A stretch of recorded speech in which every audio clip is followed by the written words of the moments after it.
Heather,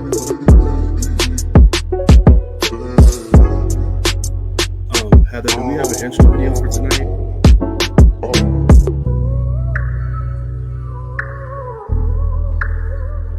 You're muted.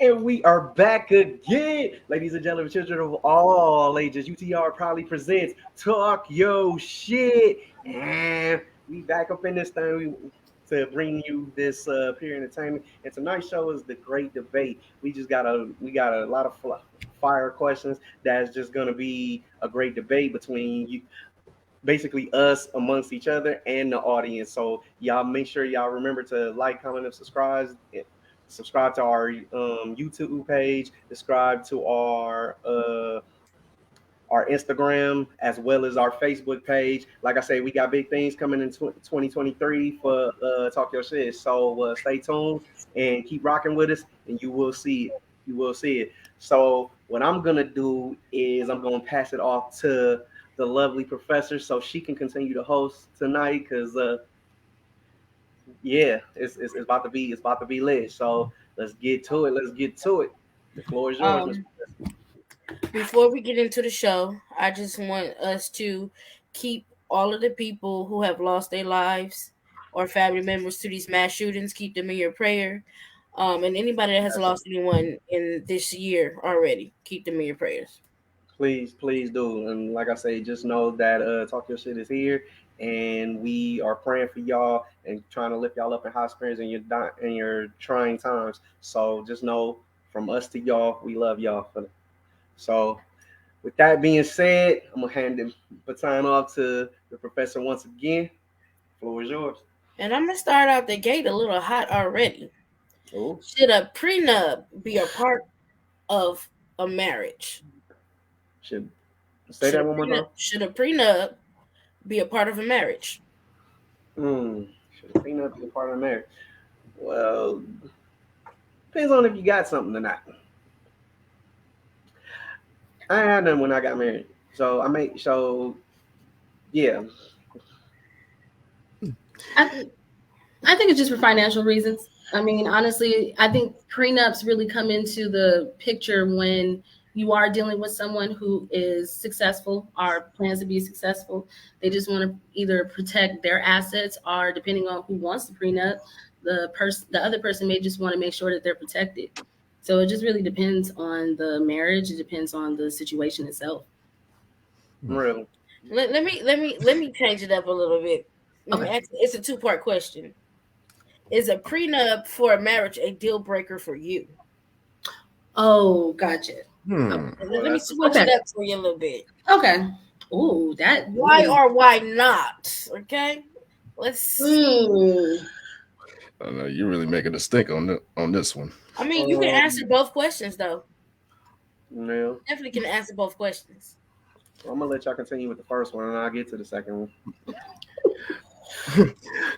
Personally, for me, I just feel like it all boils down to reasoning for wanting a prenup, and if it's for, some people may want it for selfish motives. Some people may want it for like a sense of security and protection. So I feel like it boils down to reasoning for that one, in my view. Okay. Aaron, double A. The first question again. I'm having technical difficulties. The first question is. Also. It's okay. It's okay. We can still hear you though. The first question was, should a marriage have a prenup, or should a prenup be a part of a marriage? No. I mean, it's selfish. If you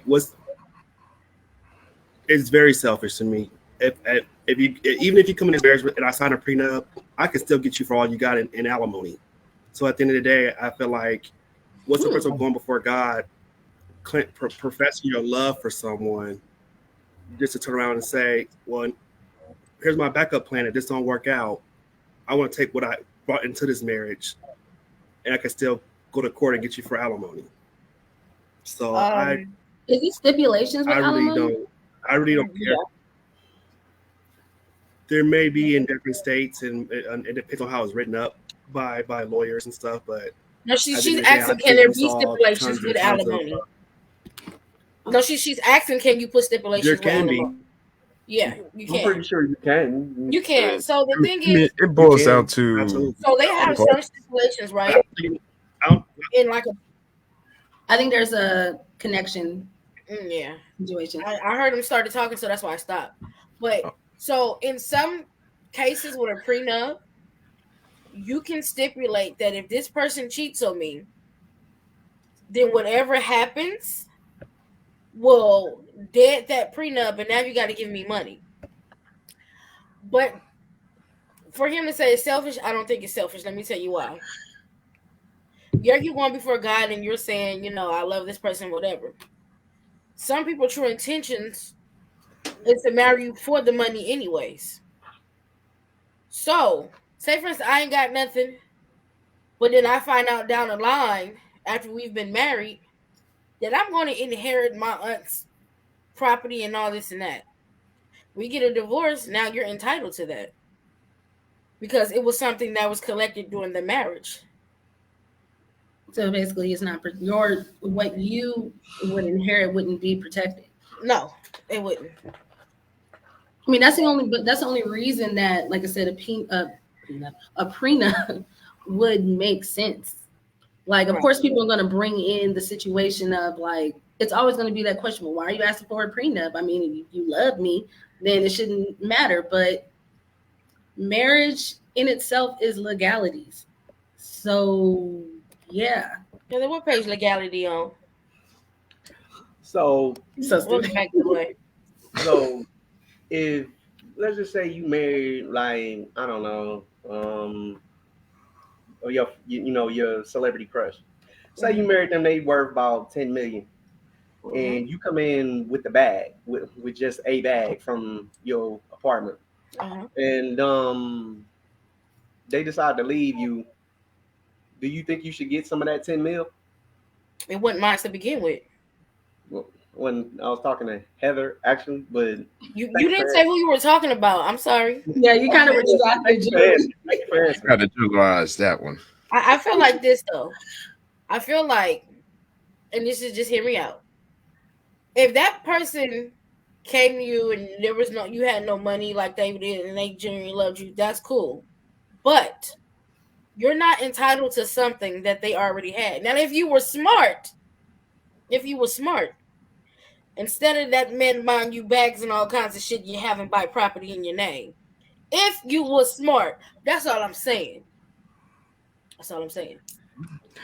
Not many people think on that scale. They really don't. I will say there's some of these newer gold diggers, they starting to think on that aspect. Because they want to have continued income and they know with the bags and all that shit, it's not going to be continued. So they're getting a little smarter with that.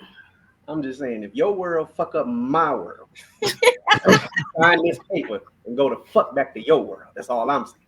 But, okay. Okay, before we start, Aaron, finish what you were saying. Yeah, it looks like you're good now. You got cut off.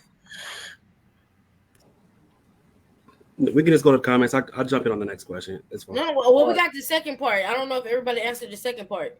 Is a prenup a deal breaker? Is it a deal breaker? Sorry. No. It's not. Me either. What? You can't say it. It depends. Exactly. Damn. I'm not like. I know I'm not the That's what I want to know. What does it depend on? Yeah, it's kind of like on the fence with that one. You hit me with a prenup. It's kind of like, what you hide? Like, well, why we need a prenup? Like, you know what I'm saying? So, But you know what? To be honest with you, some people usually when they throw it out there, it's only just to see how you're gonna react. That's true. I mean, I've seen it on movies and these new age shows. I've seen it, so yeah, I get it. But like I said, I just don't believe if a man or woman is worth millions of dollars, and they marry a less successful person, that person is not going to go after that person for a couple of the men. That's all. I just believe that, or property, or whatever. I'm not saying they wouldn't. I wouldn't.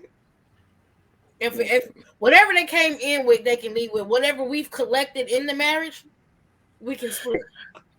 But I also agree that whatever you don't get in this prenup, you're gonna get in alimony or spousal support. So that's what I was saying earlier. So there's really no one's really freely skating from any situation. Facts. Unless no matter how well of a lawyer that you're gonna have craft up something, I feel like, or the situation was just so bad. The situation was just so bad they just want to walk away with their name. You have to settle with. But the name got my daddy blood on it. So if you want to go, you can go. But the name, I work for my name.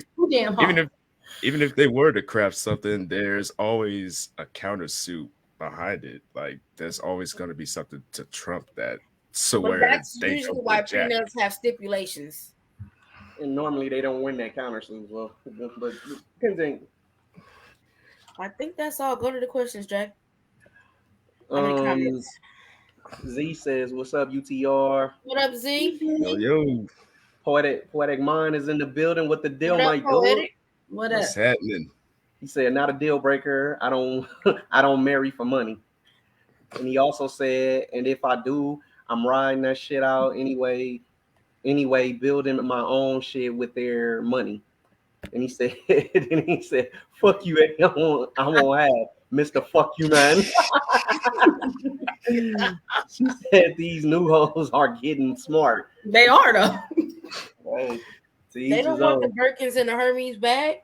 They want property and money. I don't know what hoes y'all looking at. All I see here are getting cars and Birkin bags and jewelry. That's all I see. But continue. You or you know the ones that get what is it, allowance a month? Y'all always better take that money and put it up. I'm just saying. Young Miami. Did I say that? I was going to I ain't gonna say what I was gonna say. Go ahead. Talk your shit. I mean, we know her services include golden showers, but we're gonna continue. Let's just continue. I'm gonna say no. Her services include being a toilet. But, excuse me. I'm sorry. Go ahead. No different than the girls that get flew to Dubai. Okay. This one more in the comment. Go ahead and read that before we get to the next one. Poetic says them hoes got white friends. Yeah. Where's the lie? Oliver will not take advantage of you anymore. Buy real estate. All right. Here's another question for y'all. Y'all ready? Yes. Why do you think women are so masculine nowadays? Damn, that's a loaded question. It definitely is. Now cock that fucking gun and go. I mean, y'all stumped? I'm not. I was waiting on her. It's a lot of talk. I mean, but one of the simple answers would be, I mean, simple. Well, hell, even that was not simple. I mean, most women are becoming more two reasons. Most women are becoming more masculine because of that. Oh, well, I got to be the daddy and the mama type of situation. So I think people are looking at masculinity and independence as the same conglomerate. Because if you realize if you ever see a woman's taking care of herself, makes it known that she's taking care of herself or taking care of everything that she needs to, what's usually the first thing that you hear somebody say? Oh, so you trying to be the man? Like, what is that? So I guess I have a question for that. Are we talking about in the aspect of in a relationship or just in life? In general. In general. Yeah, I think it's just a mixture of having to, quote unquote, do things that are outside of the gender roles. It's like when you cross over those lines, it's like, oh, well, she's being more like a man. Like maybe she shouldn't be. Like, for instance, if a woman was sitting here working on a car For some strange reason, a woman should not be working on a fucking car. It should be her man, or it should be a man, or just a masculine person. But if she was to do that, it's kind of like, wait, why are you doing that? If that makes sense. It may be the wrong analogy, but was anybody else stuck when she just paused for a second? Like, no, I'm not stuck at the fact that she paused. I'm stuck at the fact that she's like the example she used. Like that's why I said I'm like, maybe that was the wrong. Okay, this definitely was the wrong example. No, that was the wrong example. But I'm just saying, women are okay. doing more masculine things that you wouldn't think a woman should do, if that makes sense. No, that doesn't make sense, because this is the thing. Women are more masculine now because these men are fucking feminine. Thank you. A lot of these men honestly think that. That's the main reason. That is the focal point. These new generation niggas are bitch-made niggas. Let's just say a woman loves cars. So she's working on a car that makes her masculine? No. Especially that just makes them more self-reliant. Really good goddamn money. So it is. But okay, the reason why that I sit here and say that is because there are certain men who feel as if there are not women doing things that's considered as a female. But you have to word it that way, because you made it just that's why I said if I explained it wrong, a woman working on a car is more masculine, and because shit, that's why I said if I used the wrong analogy. I should have just simply said, when women take on more male traits, you notice that more males make it more apparent. Like she's probably just doing that because it's something that she, grew up doing, or her daddy taught her. Too, because I just changed my air filter and cabin filter on my car today. Don't be attacking me. That doesn't. Oh no, there's nothing wrong with that. But there are certain men who don't feel like men when you have a woman doing something that they're supposed to be doing, and they'll voice it. That's crazy. That's more demasculating than why women are more masculine. That's more of women becoming more self-reliant and doing themselves. Sorry. But there are certain men who will look at that and they won't think of them becoming more resilient. They'll just look at it as if it's like, oh, she's trying to be the man of the situation. No, she's just surviving. By fixing the car. she's just surviving. Okay. I dig it. I will say this. I agree with the fellas, because a lot of these men nowadays are very feminine, and the women are like, well, if you're not going to do this, then I'm going to do it myself. And it's just, that is what it is. I don't feel like it's because they are like, okay, she's doing this, so she's very masculine. No, I think it's more of they haven't found someone to take that and make them soft, to take that masculinity away and make them feel like, okay, you know what? I got this, so you can be more feminine.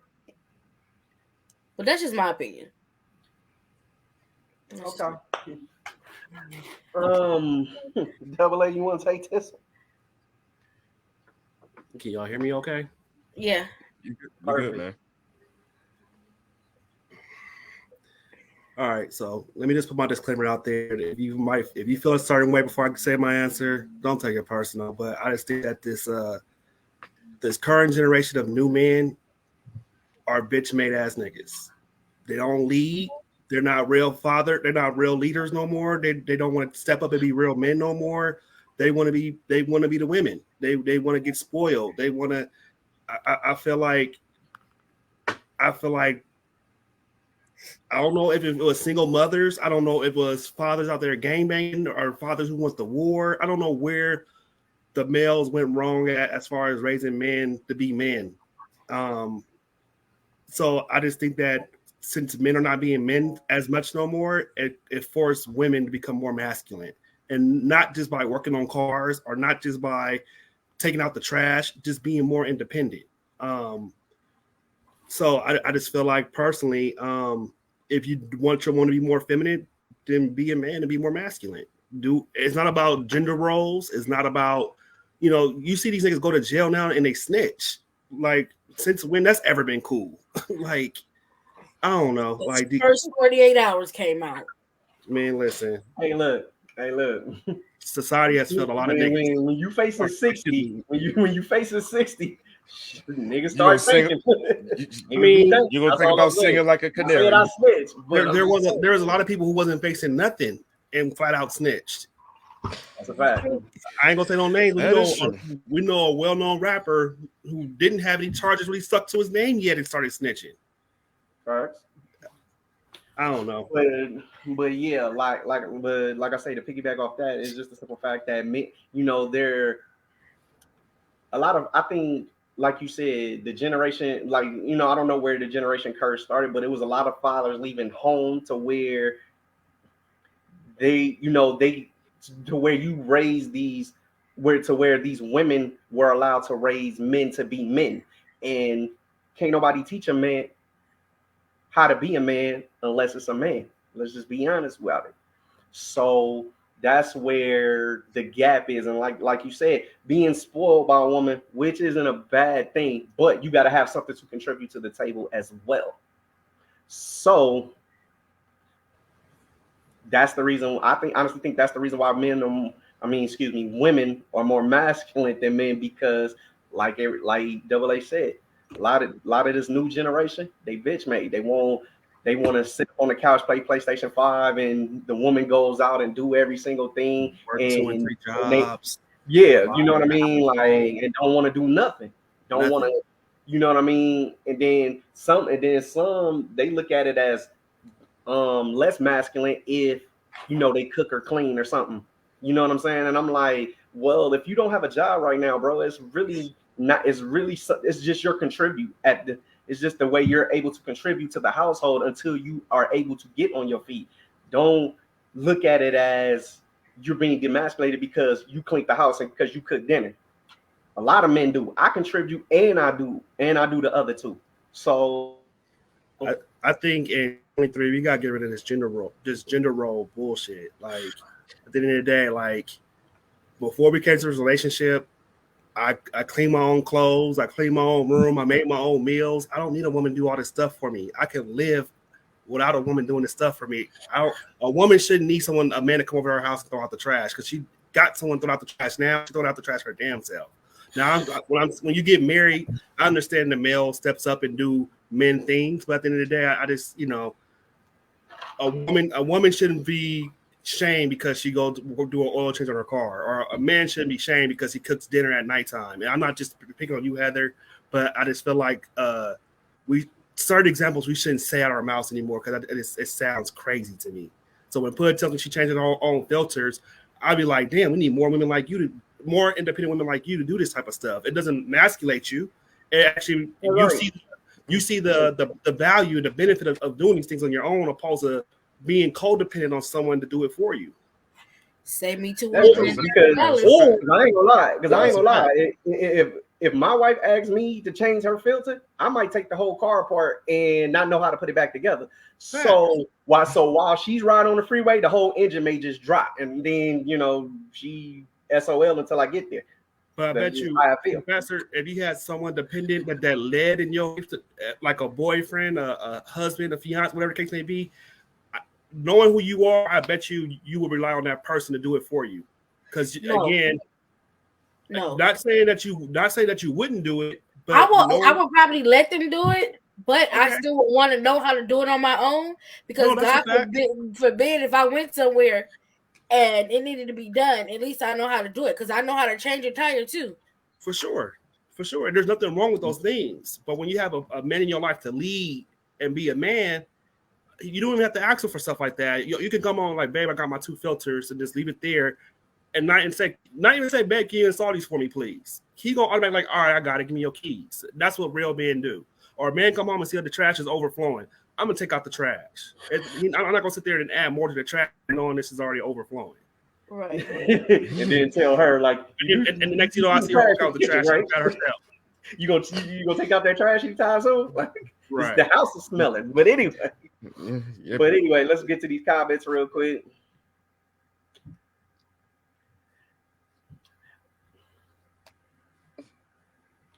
Anyway, Poetic says, them hoes got white, them hoes got white friends, and them white hoes be teaching investments and futures. But he also said because more men are becoming feminine.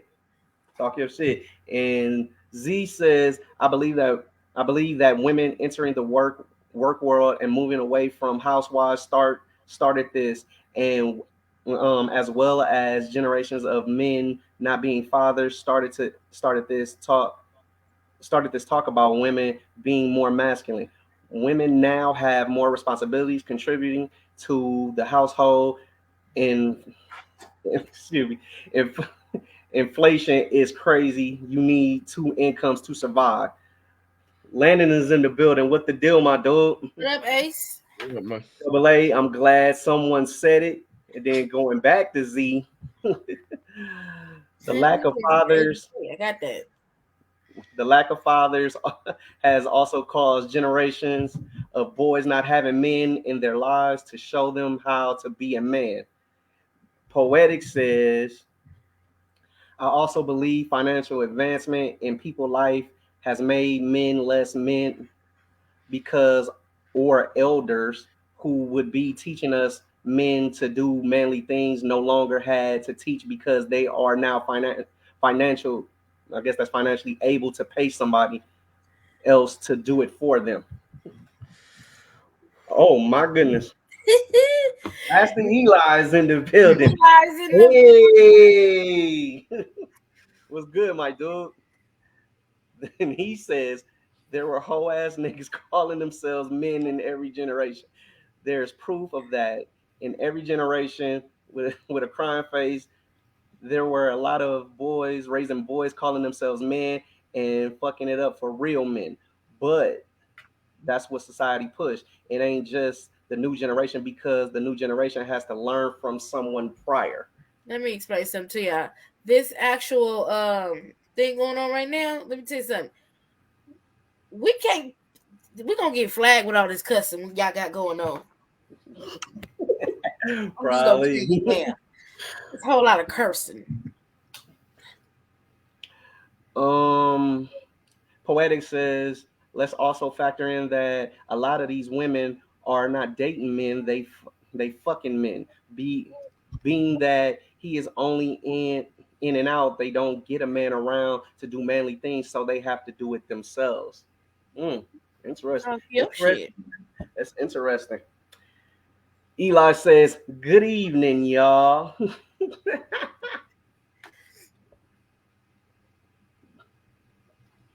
Next. Oh, sorry. Pretty. Anyway, say, hey, girl. What up, girl? That's the homegirl from the block. Hey, homegirl from the block.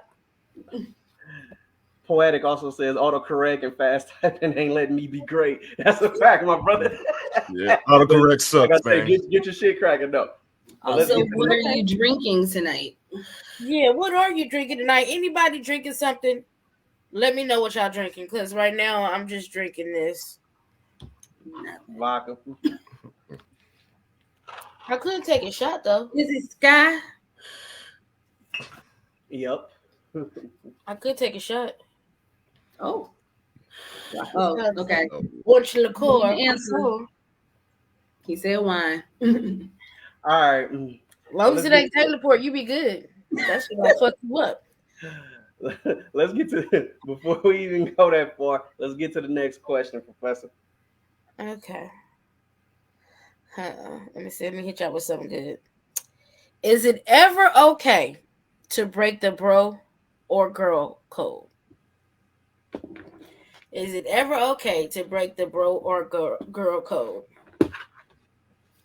It's never okay to break the code because once that code gets broken, all trust and respect goes out the window. And once that happens, there's no going back. True. So I'm gonna say no. There's no reason why to break the code. I just tell if you out there doing some shit you ain't got no business doing, leave me the fuck out of it. I ain't got jack shit to do with it. I don't want to know nothing about it. I'm not I'm not okay in it, and I'm not degraded from it. But leave me out of it. I wasn't there. I'm not gonna be. I have no recollection of the invented question. Time out. Time out. Go ahead, Aaron. You said that was a cop out. Go ahead. I mean, okay. So first and foremost, no. You should never be breaking bro code, or everybody should stay on code at the end of the day. But the real problem is we got bro code with niggas that not even really are bros. So we always get disappointed by people who we call quote unquote bro, because at the end of the day they have no loyalty towards you. But at the end of the day, we value more of what the situation is opposed to what is not at the end of the day. So, I can clearly say the people on this panel, I can clearly say I have a bro code and a sis code with y'all on this panel. But I think in life, we have so many people that just in the picture, and we have so much. I really don't fuck with you. We really don't fuck with you, or I don't really fuck with you. But at the end of the day, I still carry a certain level of loyalty and respect towards you. And when they break the code towards me, I'd be in my feelings. I'd be bad about it. But at the end of the day, I should have had no loyalty towards you to begin with. So I feel like bro code should only exist to people who really fall in that situation or fall in that category. Now, just because you said that, I'm finna throw a monkey wrench in that. Oh my God. Oh Lord. I just want to see what y'all think. Now, you respect the code, right? But say, dude, who's your bro, is dating your sister, right? I'm gonna knock you out, like real talk. Like I'm gonna sock the shit out you. No. The sister is doing her dirty shit, and you know this, but that's your boy. Look, well, time out. He already broke bro code to begin with because he's dating my sister. Any real bro of mine know that sister. What if y'all became bros because of dating the sister? And y'all just got close. He's not my real bro. He's only here because he's only here because of the situation that came prior to me. Okay. But at the end of the day, my bros know. My sister, my mama, is off limits. You didn't say cousin. I was about to go maybe even first cousin, but it might not even be first cousin. I may give you a warning, like you look here, like I don't know if you want to run down that road, but you want to for sure. That's your business. I was just asking. My sister and my mom. Oh nah, if you done completely, you ain't about to. Okay. Ms. Williams, I'm ready for the rest of the tour. Fuck that. Okay, what if it's your bro? He's dating your homegirl that you consider a sister, and you know she's fucking around on him. Do you tell him, or do you tell her like, "Hey, look, you need to fix that shit, because I ain't trying to be caught in the middle of y'all bullshit." Like, what do you do? Don't get involved.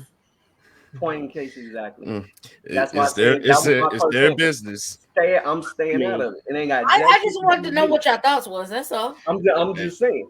I ain't in the middle of your shit. Although I called Gerald Cap earlier, that's one of those situations where I'm not here. I advise you not to do it. You still did it. That's on you. Mm-hmm.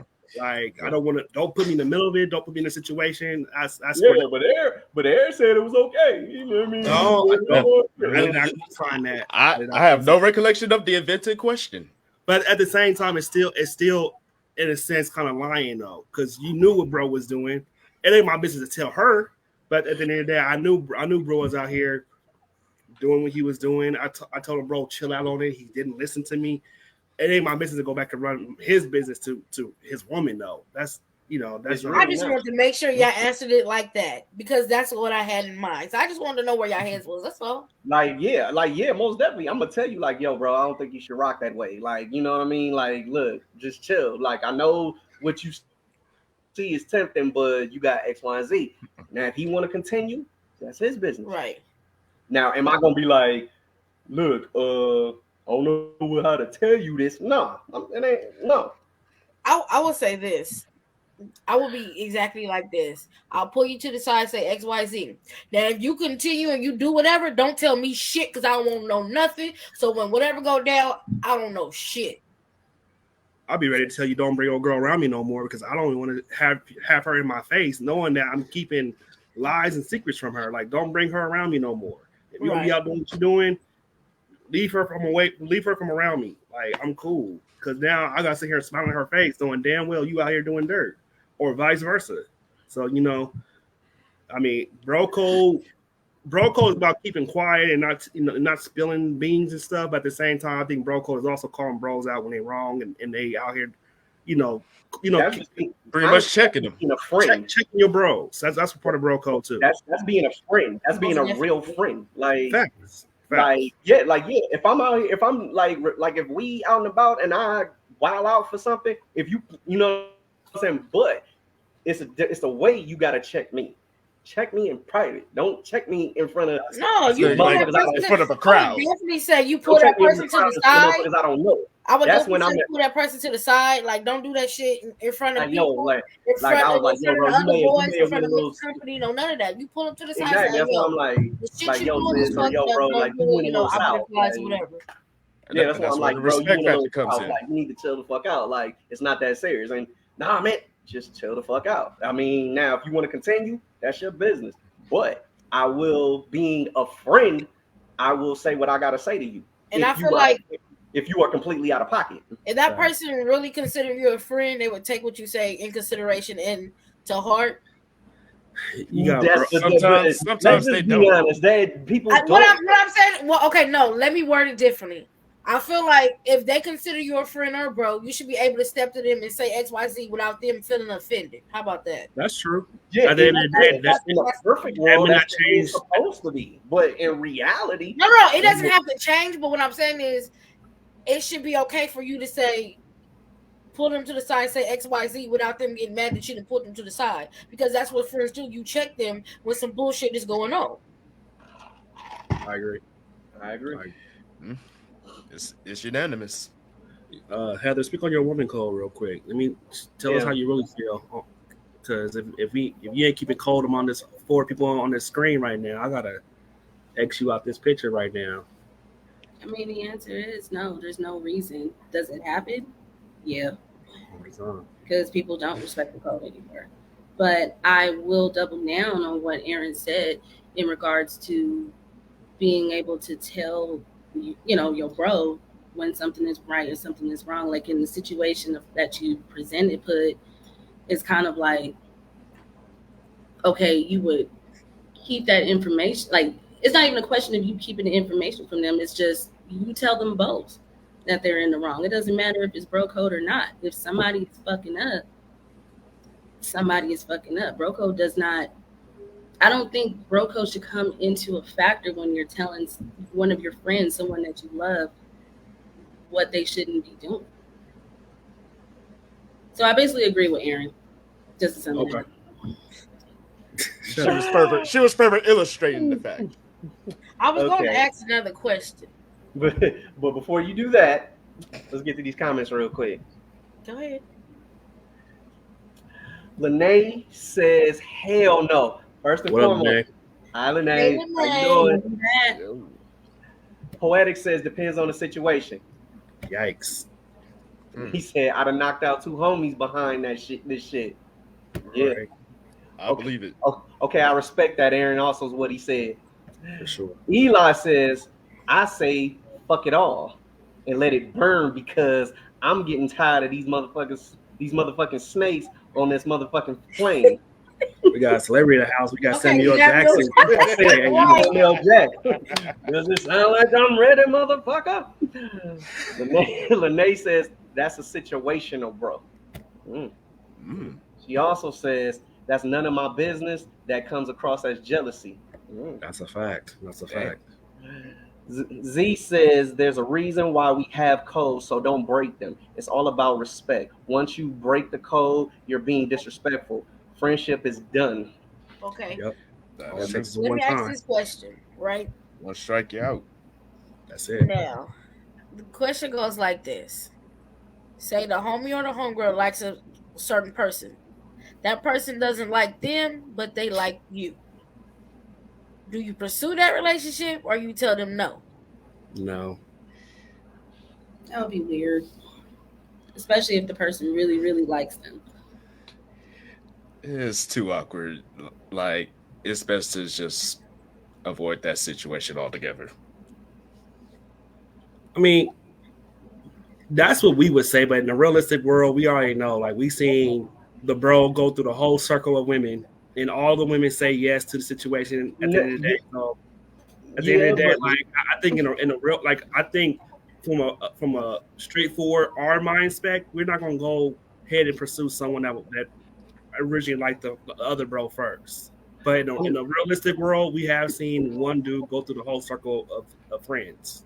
So yeah, and I mean, if the homie like the home girl and the home girl like me, I mean, and I'm not feeling her, and I'ma tell him like, yo, bro, like, look, I don't, I get that you done told me X, Y, and Z about whomever, but I'm letting you know she was kind of like feeling me. But I don't want nothing to do with her. So, I mean, I'm going to allow him to pursue it. But if he gets shot, that's just his business at the end of the day. Shot down, excuse me. Oh, okay, because I was perturbed by that. Oh my dang, anyway. Why would he get shot? I'm just saying, he said it. Yeah, and then, we do not. And then, I said blue, black, bird gang. And then I look up, he was dead. I was like, what? Anyway. Oh, we got two more. We got these two comments real quick. Poetic says, if the homie want it, I don't want it. Z says, that's how you get fatal attractions. Thanks. I got two of those. No comment.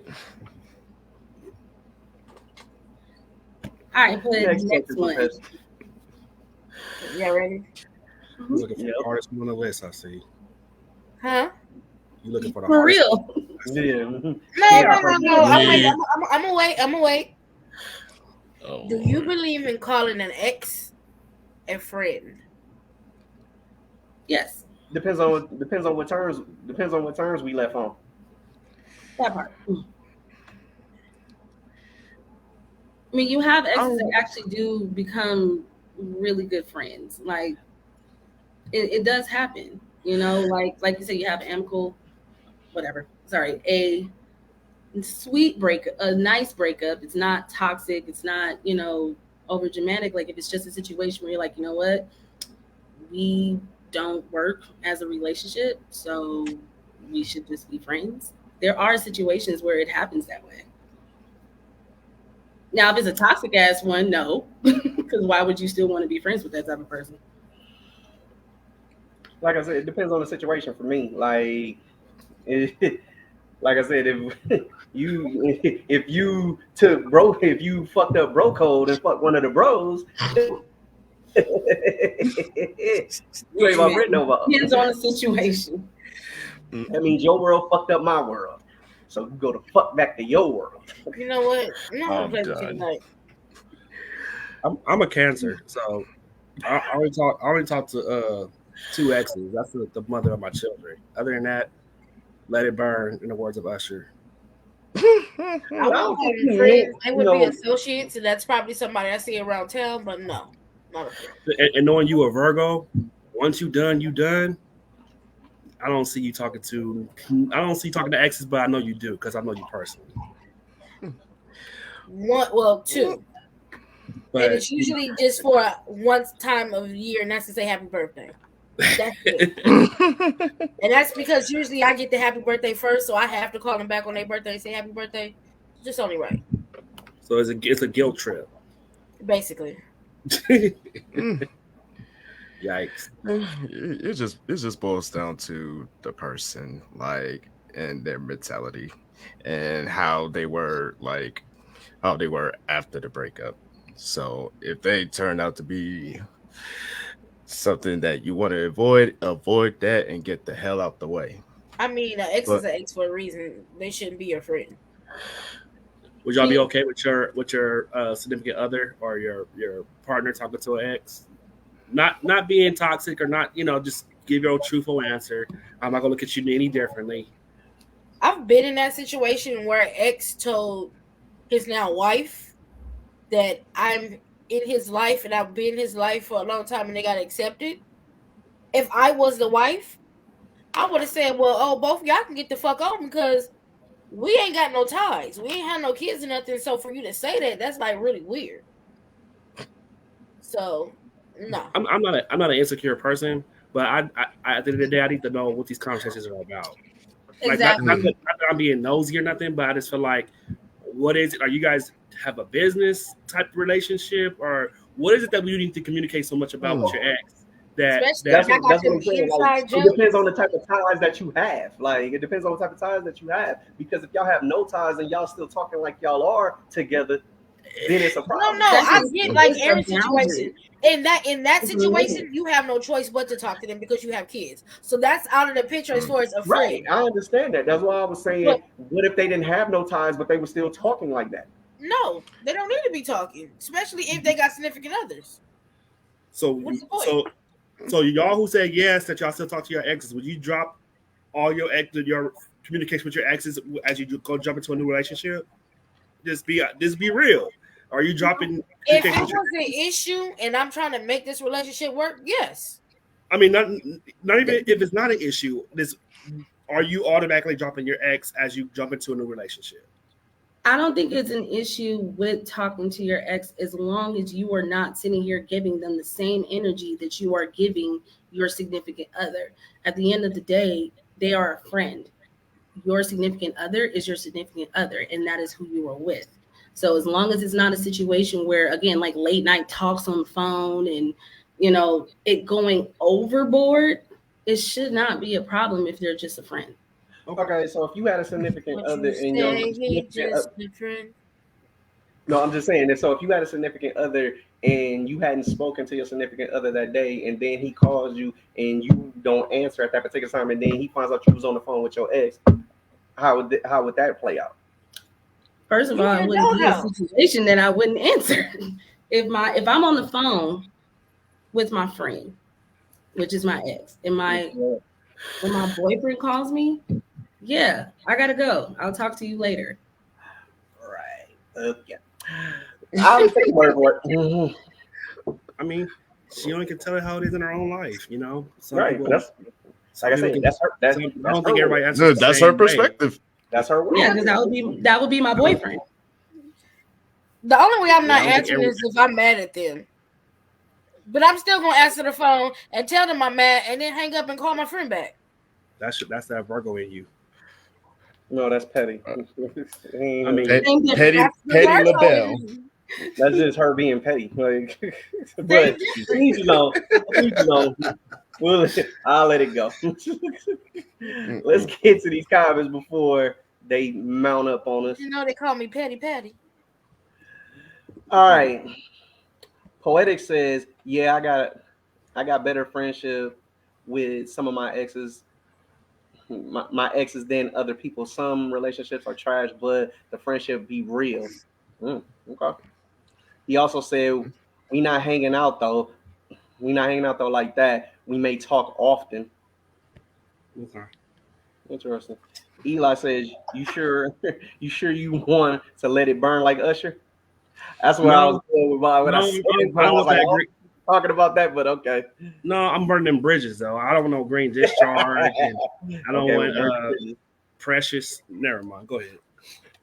Z says it's cool as long as both are single. It can become a problem when new relationships happen. Not everyone is cool hanging with their partner's ex. The only way is if children are involved. And hanging is Going still back. kind of questionable. Right. Poetic says if the person I am with has a problem with it. Okay. It's a cut off. Right. No, it's He not. goes in the building. It was hold on before you do that. It was the question of the question you asked. Would they drop? Yeah. Okay, So I see. he was responding to that. Okay. Well, like I said, Drago's in the building. What the What deal, up, dude? Drago? Ain't seen What's him in a minute. happening? What's the deal? Long time no see. He said it's not impossible to be cordial friends after a separation, especially if it's not a bad breakup. I had to said that. cordial. I mean, cordial is different from having a friendship. Actual friendship. That's like Yeah. cordial is high and by. Like, That's- and Cordial is like when I see you in That's public, I'm basically- gonna speak to you. I'm Yeah, gonna it's be nice. like- He's never I'm gonna not That's gonna basically cause any being drama. civil. That's basically being an civil in issue with public. that. right. But it is a difference. So So we talking about friendship.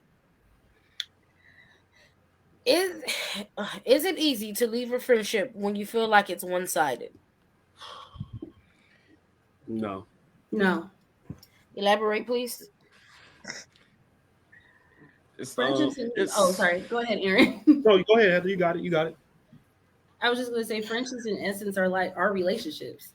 So, especially if you've been friends with someone for a really long time, you find yourself sometimes making excuses for them because you want to keep the friendship. So, no, it's not easy to do that. Well said. nice. Aaron. I've been in situations where I have been the person that's been the one-sided person, or I've been in both, where I've been a one-sided person and a person that's not giving the reciprocal type energy towards the friendship as well. So at the end of the day, I feel like there's so much to do. There's so much to do in one day, so little time that you always can't put the same energy back into a friendship that someone might invest into a friendship. That doesn't give me grounds to just cut people off and say, fuck it, I don't want to be your friend no more. If you're a real friend, you're going to go through the grind. You're going to respect this person's energy. Hell, you might even back off and give them that same energy that they put out. But at the end of the day, I don't think you just cut off a person just because they're not giving you the same energy in return. I think you understand what a person gives you, and then you kind of appropriate your time from there. Like, you don't just be like, all right, well, fuck it, Jerry only calls me every Saturday night while we doing the show. Well, fuck him, he ain't my friend no more. I don't think that's the case. I agree, because like it gets to a point where you realize you put more energy into the relationship than that, or the friendship rather, more than that person. So then you start to like you said, you start to adapt to that. You start to become the same person they are. And the funny shit is, they start to notice that. Like they like, yo, bro, you know, like you said, yo, bro, you used to call me every Saturday at 9:15. What happened? Like, motherfucker, you didn't call me. Shit, why you don't call me? Why don't you pick up the phone and call me sometimes? I like to be thought about. So therefore, yeah, like I said, do I think all that is grounds to let a friendship go? I mean, no, because it's, especially if I put in, if I've been through the trenches with this person and I've actually gone through highs and lows with this person, it's not the easiest to let go. It's really not. That is true. I'm going to say it's not easy. And I've been in that situation where I basically just stepped back from it. I didn't like, it was times I wanted to be like, fuck the friendship. But I was like, you know what? Let me get him that same energy. Let me put that shit out there. Or let me, at one point it was always me like saying, and then nothing was being done. But after I said, let me step the fuck back, they realized it and fixed the situation. So I don't think it's easy to give up on a friendship, especially if, like Gerald and Aaron said, you've been through the trenches with them and, you know, all kinds of shit. No. It's not easy to give it up. It's definitely not easy to let go of a friendship like that, because it's like you spend so much time with this person or this friend and whatnot, and you know everything about them that most people don't. So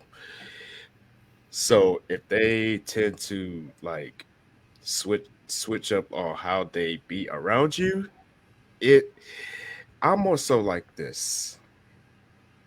If you want to like continue with the friendship, like, it'll be up to you to fix it. Because I'm like this. Life goes on. Whether you're my friend, if you're my friend or not. So Well, I feel like he cut niggas off. I feel like if you judge everyone based off how someone treated you or how much time they invested in the friendship, I feel like you deserve to be judged at that same standard. So I feel like there's a point as human beings, we all gonna make mistakes. Where none of us is perfect. I feel like eventually you might say something to offend your friend. You might do something to offend your friend. There's never gonna be a perfect situation with your friends. And I think that's what made you guys friends to begin with. Because no matter what, y'all might have got off track, but it was the way y'all got back on track. That it was the struggles, the hard times, the grinding out, the getting out the mud type situations with your friends that made y'all who y'all are today.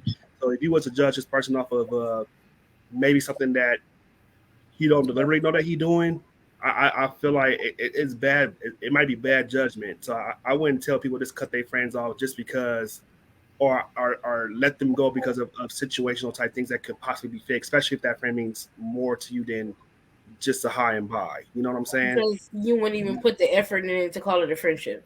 Exactly. I'm like, True. why get out the mud with this person? Just to be like, all right, we here now. I'm good. Have a good life. I mean, but at the same time, shit. But when you put so much work into the friendship and that person is not reciprocating, you get tired of it eventually. To where it's like I'm putting too much. I'm putting too much energy into this to where I'm not being reciprocated for this, and not to mention, like I said, it seems like that person don't really give a fuck about your feelings and your well-being as much as you do. So why not? At the end of the day. Now, granted, you are right. Is especially if this is a person I've been in the trenches with. Yes, it's hard to let it go. But at the end of the day, if you're not gonna put any effort towards this friendship, fuck out of here. Then stop labeling these people as your friends. That person didn't deserve that friend label. That person was associate, or that person was just a friend of a friend. That's a fact, and that's what I don't know about y'all, but growing up, certain motherfuckers. My mother always told me when I was growing up, when I was younger, you don't have friends, you have associates. And I didn't understand that when I was younger until I got older. It made me realize the difference between a friend and an associate. So be careful who you call your friends, y'all. Okay? Be careful. I'll be like, no, it's just this girl I know. Because some people don't even deserve to be called friends. They're just occupying space for someone to be. I'll put it like this: they're just occupying like space for people, and just blocking out people that deserve to be in your circle. Is what I'm trying to say. People are energy leeches. They literally just have people around them so they can just cipher their energy. So you have to be careful. And it leaves you call them friends. They're just draining you. So at the end of the day, it's like, even though, like, I've had several friendships within the last couple of years that I've had to sever.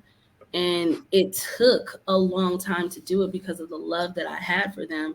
But at the end of the day, it's like, I'm sorry, my respect means more. And if I voice something to you about something I don't like repeatedly, and you're not hearing me, you're not hearing what I'm saying, there's no need for me to be there anymore as a friend.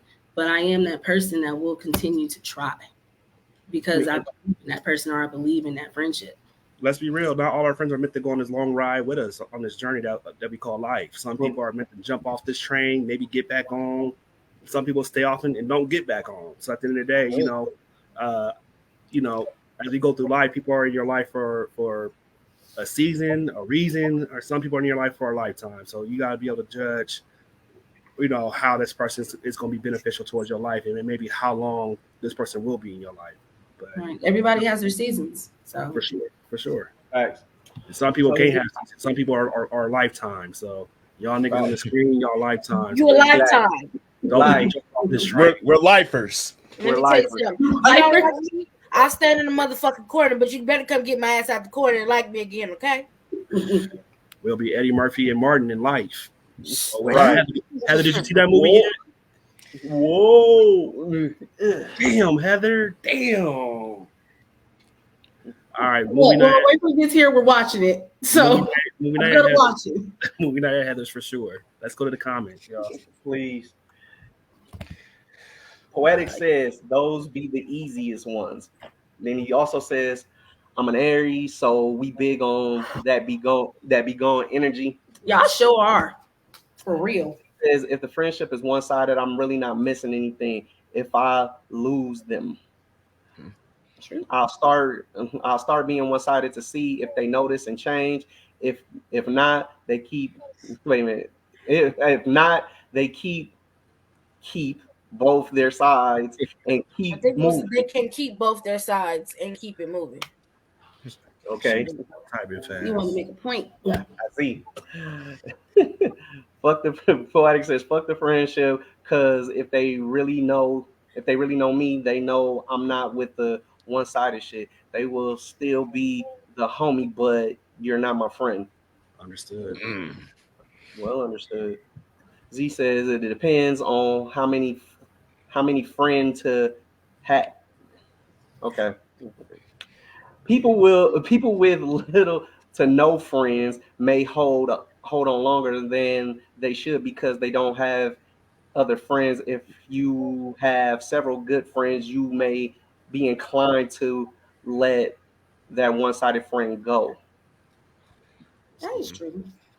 I think she meant to say they It have depends on it depends on how many friends you have or It they have. depends Yeah. one of the two.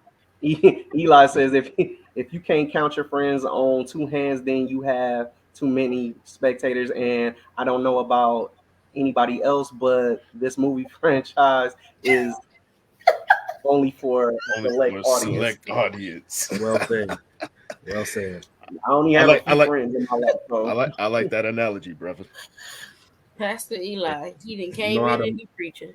know how to label your people in your life, man. Know how to label. learn, You said learn that to learn to label. Now we about to get the announcements.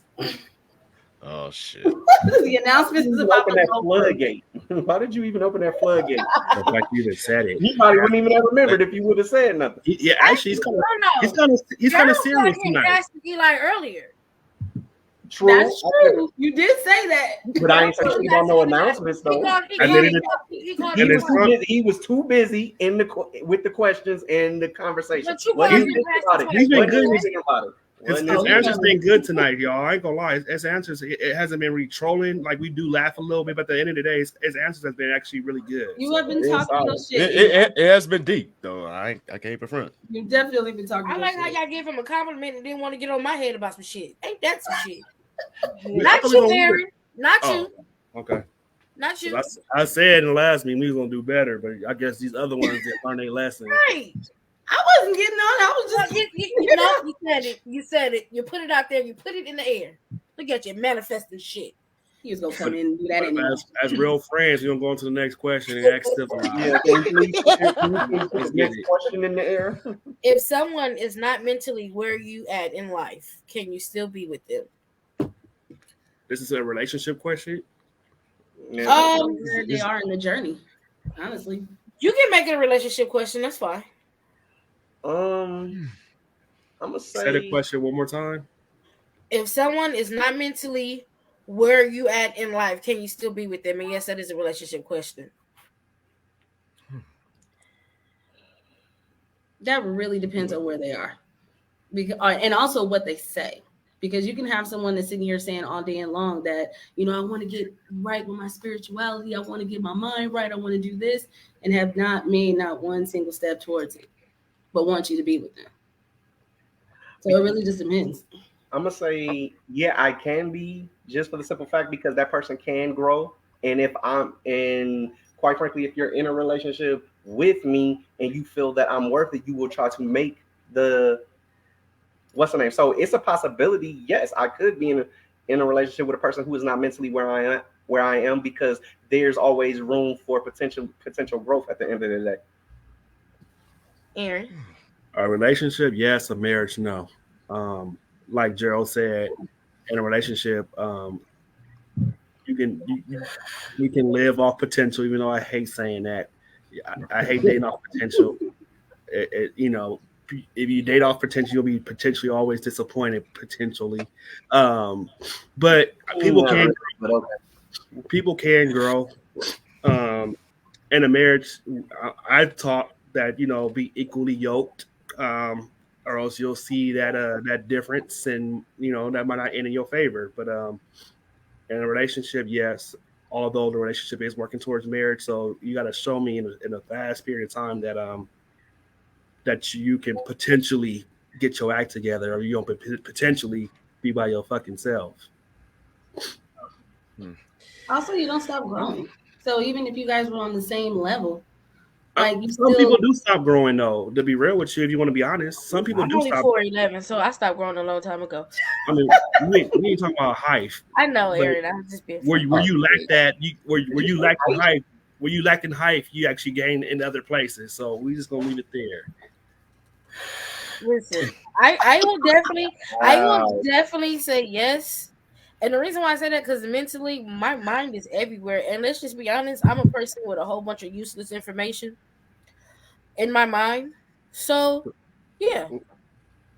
But it comes out when it comes out, and usually it's useful when it comes out. But until then, it's just useless. So basically, I call get you when you're on the show Who Wants to Be a Millionaire, and you need someone to phone a friend. You the friend that you that basically. Yeah. She'll be that friend. So we'll have the answers. Like what color is the tongue of a baboon? Oh, purple. No, that's a giraffe. Well, See, there Learn something new every day. definitely be calling you. Giraffe tongue is purple or blue or black, but hold the on. back of it is pink. Okay, we got me. Let's rock. I'm glad Oh, you man. had to answer it. Word association. Honestly, it all depends. Like if I'm really like feeling that person on a whole nother level, but mostly I'm gonna have to say no if I begin to see like old habits really don't fade away and there's no actions to break those old habits, then I have to wash my hands with it. All right, so Beach, forget what I said last show when I said you're a certified lover boy. You're back to your asshole by nature tonight. Love it. Welcome back, Beach.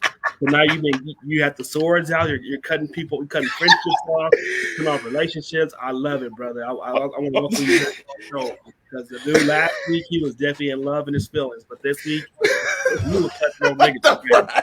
All right, let's get to these comments. Z said, Z says, if they are consistently working towards leveling up, then yes. If you are not goal driven, bye. Well, I guess I'm out the door. Life is too short and our time is precious. Don't waste it. Well, there it is, people. I'm getting divorced. Anyway,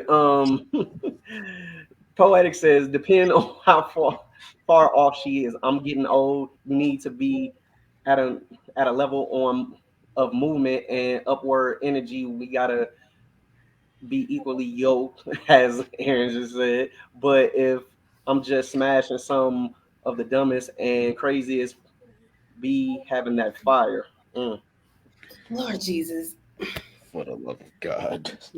He also says, I got ADD. Sometimes you need somebody with a lower IQ level. And he also says, you ever be about to order some shit on Grubhub, and when you get the total, you be like, I'm not that damn hungry. Many times, brother. Yeah. Many times. I be like, look, I don't remember the last time I paid $50 to go to fucking Chick-fil-A. But okay. Eli says, put black leather gloves on. Damn. If that wasn't the most back slap compliment I've ever received, laugh out loud. When having my answers been deep and good. Yes. Damn, see, burn the whole church down. Laughing emojis, leaves burning building with gasoline can in hand. No, God, I was just joking. How you burn down your own church? Insurance. Insurance policy. Lord Jesus. Oh, wait. We got one more. Bro, I was ordering a PBJ sandwich with some fries, and it came out to $60. Where? Damn. $60. Panera bread or something. And you just want a PJ sandwich, bro. I'll bring it to you for $60. Oh God, I'll make you a couple PJ sandwiches. It better be the best sandwich ever. Yeah, you right. Like, Wait, got one more. laughing faces. Got to get them offerings up. Oh Lord. Well, Jesus. clearly, if you're gonna Here comes the collection plates, y'all. Okay. All right. Question. So let's offer the next question, though. Can you be comfortable with being the bad guy in someone else's story?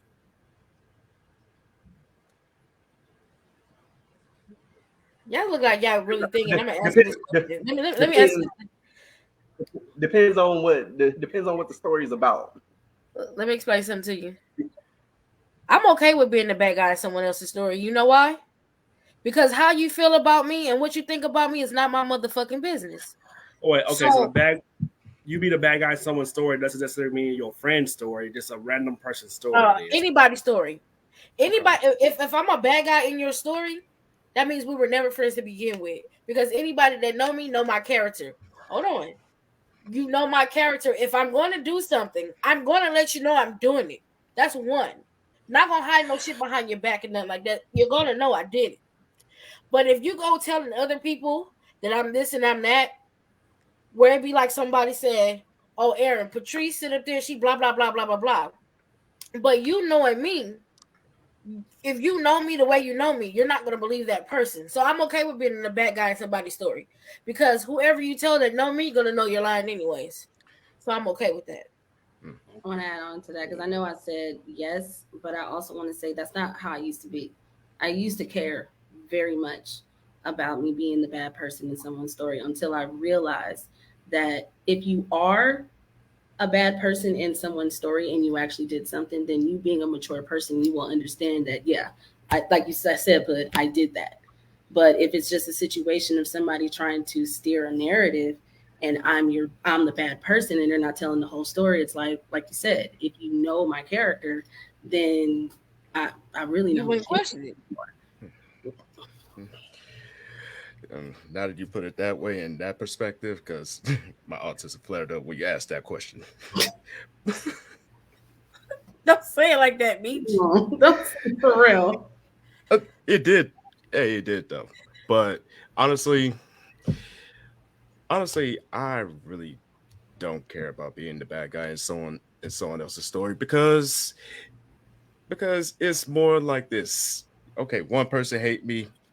Hey, I don't care. I got plenty of people that actually love and respect me genuinely enough in my life. So if you get like an audience to hate me, okay, have fun with that. Have fun paying that narrative because your negative is fucking irrelevant at this point. Bottom line, if I'm the bad guy in my friend's story, and my friend doesn't call me and let me know what was said about me, you were never my friend. Because whether or not if I did what this person said I did, it doesn't matter. It's like, okay, I'm gonna call Gerald and be like, yo, did you say X, Y, and Z to X, Y, and Z? Nah, bro, I never said that. What I did say was X, Y, and Z. Then he'd be like, oh, okay, I get it. Because, like I said, you may have said something and the person reworded what you said, and that's what your friend. I'm never going to call somebody, though, and question them and say, did you say X, Y, and Z? I will basically tell a person, you know what? It is what it is. And that's how you feel, whatever the case may be. I've come to a point a long time ago, I really don't give a fuck what people feel about me. And to this day, I still feel the same way. If you don't like me, if you think I'm ugly, if you think I'm too fat or whatever the case may be, fuck you. I'm okay with being a villain in your story. Keep it that way. You know why? Because then I don't have to deal with you and your bullshit. It is what it is.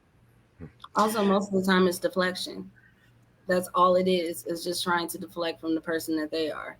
So they need somebody else to be the bad person in their story. I'll put it like this. I'd rather have the very few that I actually love and respect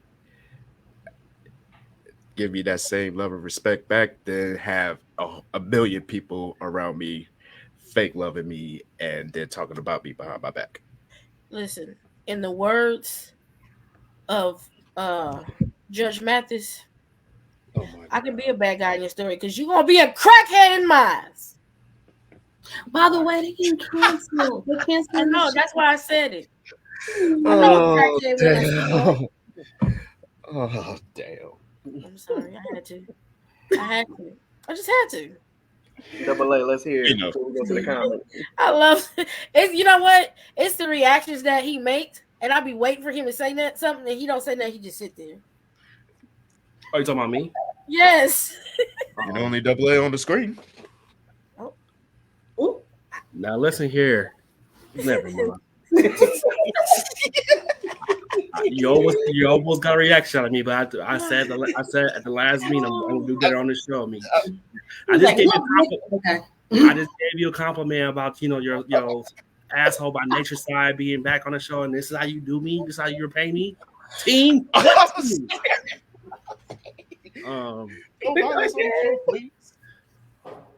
You know what? I think a lot of times we're gonna be villains. We're gonna be the bad guy in people's stories all the time. Do I care? I honestly still do care. I feel like people still put it.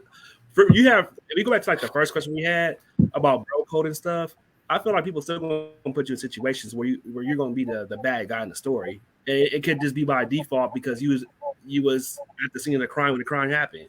So at the end of the day, I feel like a lot of times we have people who put us in situations that we won't be the villain. We won't be the bad guy in the story. And honestly, I do still care. Is there much I can do about the situation? No. But at the end of the day, I feel like, I don't have that cut off mentality like the professor do. Where I don't give a fuck, kiss my ass.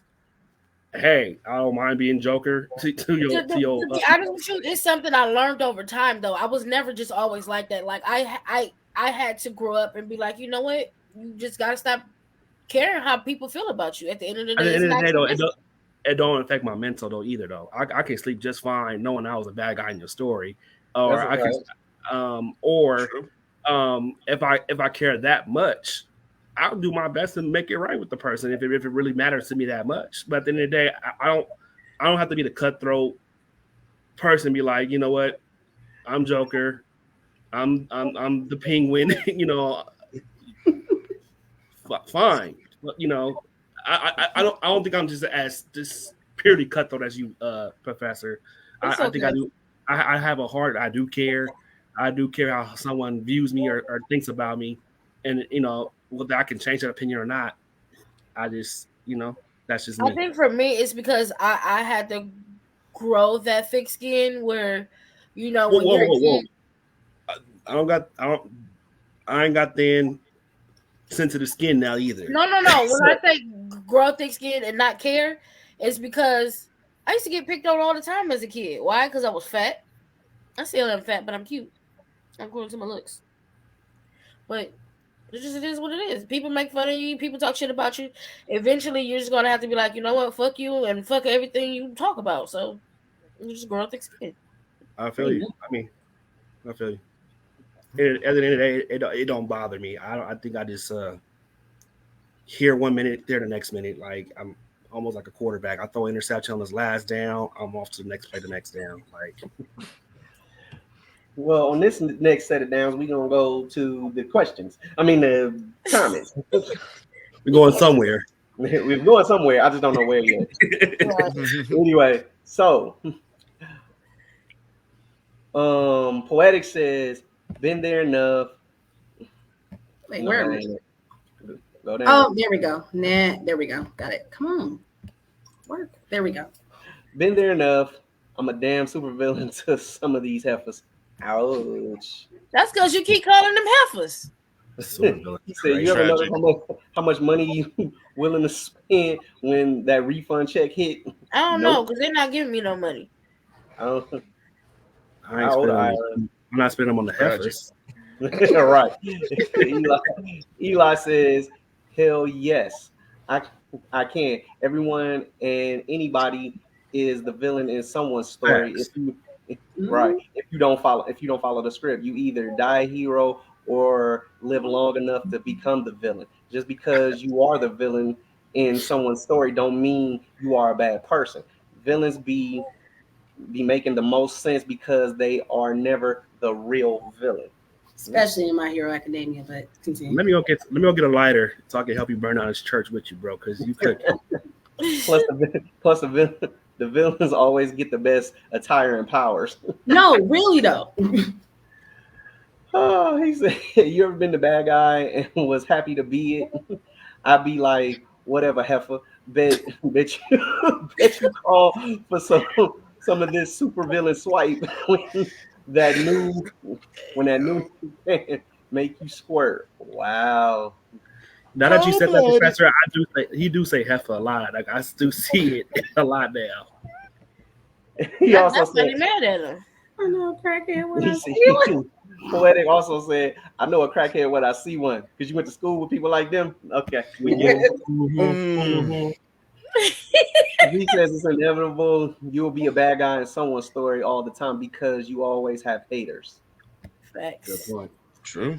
Kirk is in the building. What And he up, says, Kirk? "Hey guys, What's up? what's the deal, Kirk?" You're Patty is also in the building. Says, Hey, Patty. everybody." What was Yo. that noise you did, bro? I Supposed said, to say "You're Oh, my bad. Sorry. always fucking with me." Anyway, Poetic says it does depend on what I did, because I do say I'm sorry often, and you either going to take it or not. If not, oh well. He also said heifer is a term of endearment. What the fuck? He also said, Wait, "I'm you from missed the a whole country," one. I'm from the country. you skipped over a whole one. He's also said, "I'm from the country." There He we go. said, Sorry "I about definitely that. went to school with them." Okay. And Latifah's in the building. What up, Hey, Latifah? Whoa. She had haters is gonna hate. Ain't a heifer a female bull or? It's a cow. The cow. Oh, it's a cow. Yeah. All right. Well, he from the country. He says a term of endearment. I'm gonna run with that one instead of the animal. But I let's mean, yeah, they endear, do say that a lot. Okay. As a let's term. endearment into the next question, I guess. Have you ever been the person that's never enough? Meaning, they will talk to you about everything, spill their secrets to you, tell you the issues, but never enough to get cuffed. Yep. Several times. Ooh, are you upset? Evidently. I mean, I'm good now It's- because I am Oh. cuffed, but yeah, several times. I see you bragging. All right, go ahead. Bragging rights. Can you repeat the question one more time? Okay. I said, have you ever been the person that's never enough? Meaning they will talk to you about things, spill their secrets, tell you all the issues, but never enough to get cuffed. Oh, so basically being friend zoned. So Basically. yes, That's one way of putting it. you friend zoned.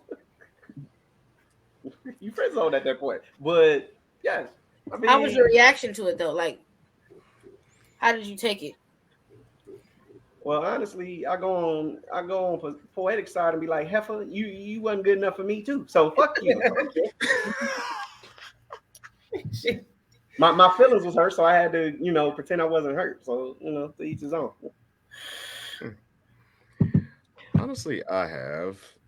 It really didn't bother me too much. I mean, because Not you. I'm sorry. I said I was I gonna do know. better. I'm sorry. I'm not- I know, but personally, to me, I didn't get bothered by it because I knew it. I knew in most cases it wouldn't go past that. So I just took it as it is what it is. What it is. Hey, I know your secrets. Hey, you know mine. I'm friend zone. Whatever. I go on about my way. You go do whatever the fuck you want to do. So you fucked up my world, so you go to fuck back to your world. Jesus. Pretty much. Okay. I can't with you. I was trying to have our worlds come together, but you fucked up my world. You went in a whole nother direction. Okay. The man of the hour, Double A. Let's hear it. I'm no one special. I definitely been You are in that special. same predicament as you guys. So please don't put me on the higher pedestal as if I'm the man of the hour because I am no one special. I put my pants on the same way y'all do. Excuse me, one leg at a time. Sometimes. Go ahead. What happened, With the brown eyes, you get friends up. girl? Do you think I'm Jesus? I don't walk on water. I don't pour water to wine. What makes me so special? Everybody in their lifetime has been friend zoned at least once. On God. And to be honest with you, sometimes those friend zones have become great friendships. And sometimes they have it. I said sometimes. A lot of the times they have it. They just fall off the map. They definitely didn't fall off the map. I know where they went. I just no longer on that page on the map. Being friend zone actually saved you from dealing with a crazy motherfucker too. There you go. That was a blessing in That's disguise. true. That is true. You get to watch them from the sideline and see how. You be like, "Ooh, thank God I didn't take that." Ooh, I dodged that bullet. I'm about to say, I ain't gonna Hey, lie. you know where I got that from? They was friends. I'll be like, yeah, and I hope he do you so wrong. I hope he do. Is that really what y'all be hoping in the friend zone? Sometimes, Just to be an asshole. Yes. just to be an asshole, yeah. I don't. Especially when you friend zone me and then you find somebody like mad, ugly, and just disrespectful and dumb. Again, put it in the universe. You must find someone worse than you. And be like, you guys are hoping or manifesting for worse things in people's lives. At the end of the day, the universe takes care of itself. That's true. Now here you are, you in your 30s, but you out here with a man that's in the 60s. Gray hair. Never mind. Go ahead. Never mind. I'm sorry. What a beautiful night. I guess you want to collect AARP checks, but that's none of my business. ARP, huh? Anyway, Retirements. we gonna go to might have a glitch on my end, but definitely AA. No, it sounded like Gerald said ARP. That's why I said Yeah, it sound like that. So I'm going to the comments. Latifah says, "Hey fam." Once again, hey, how you be? Hey, Tifa. Poetic says, I was until her friend was about to smash. Now we have a kid. Okay. Interesting. Patty says, I don't know if I was because I've never been a woman to want someone that didn't make it known that they want me from the jump. I agree with Jay. That's friend zone. Oh, thank you. Poetic says, me smash her friend really good, like blow her back out, then watch how you be the man of her dreams. This nigga. Like when you buy a girl to drink in a club, and she's leaving somebody else to go do it, and you just be, something is not right. Please don't pile drive nobody, break no beds, and none of that shit. Oh shit! I got no bail money. I got no bail money, bro. Eli says, Meech put them on the green screen and start playing Call of Duty. I like that response. Oh shit. Poetic says, I was friend zoned by all the heifers until I was 21. Because more heifers. Yeah. Patty says, that's facts, Professor. That friend zone hits just right with nah, you crazy, I'm good. But it says, in the friend zone, we just be trying to get out of the friend zone with your friends. Damn. Speak for yourself, because I don't. May Love is in the building. What up, Hey, man? man. He says, hey, guys.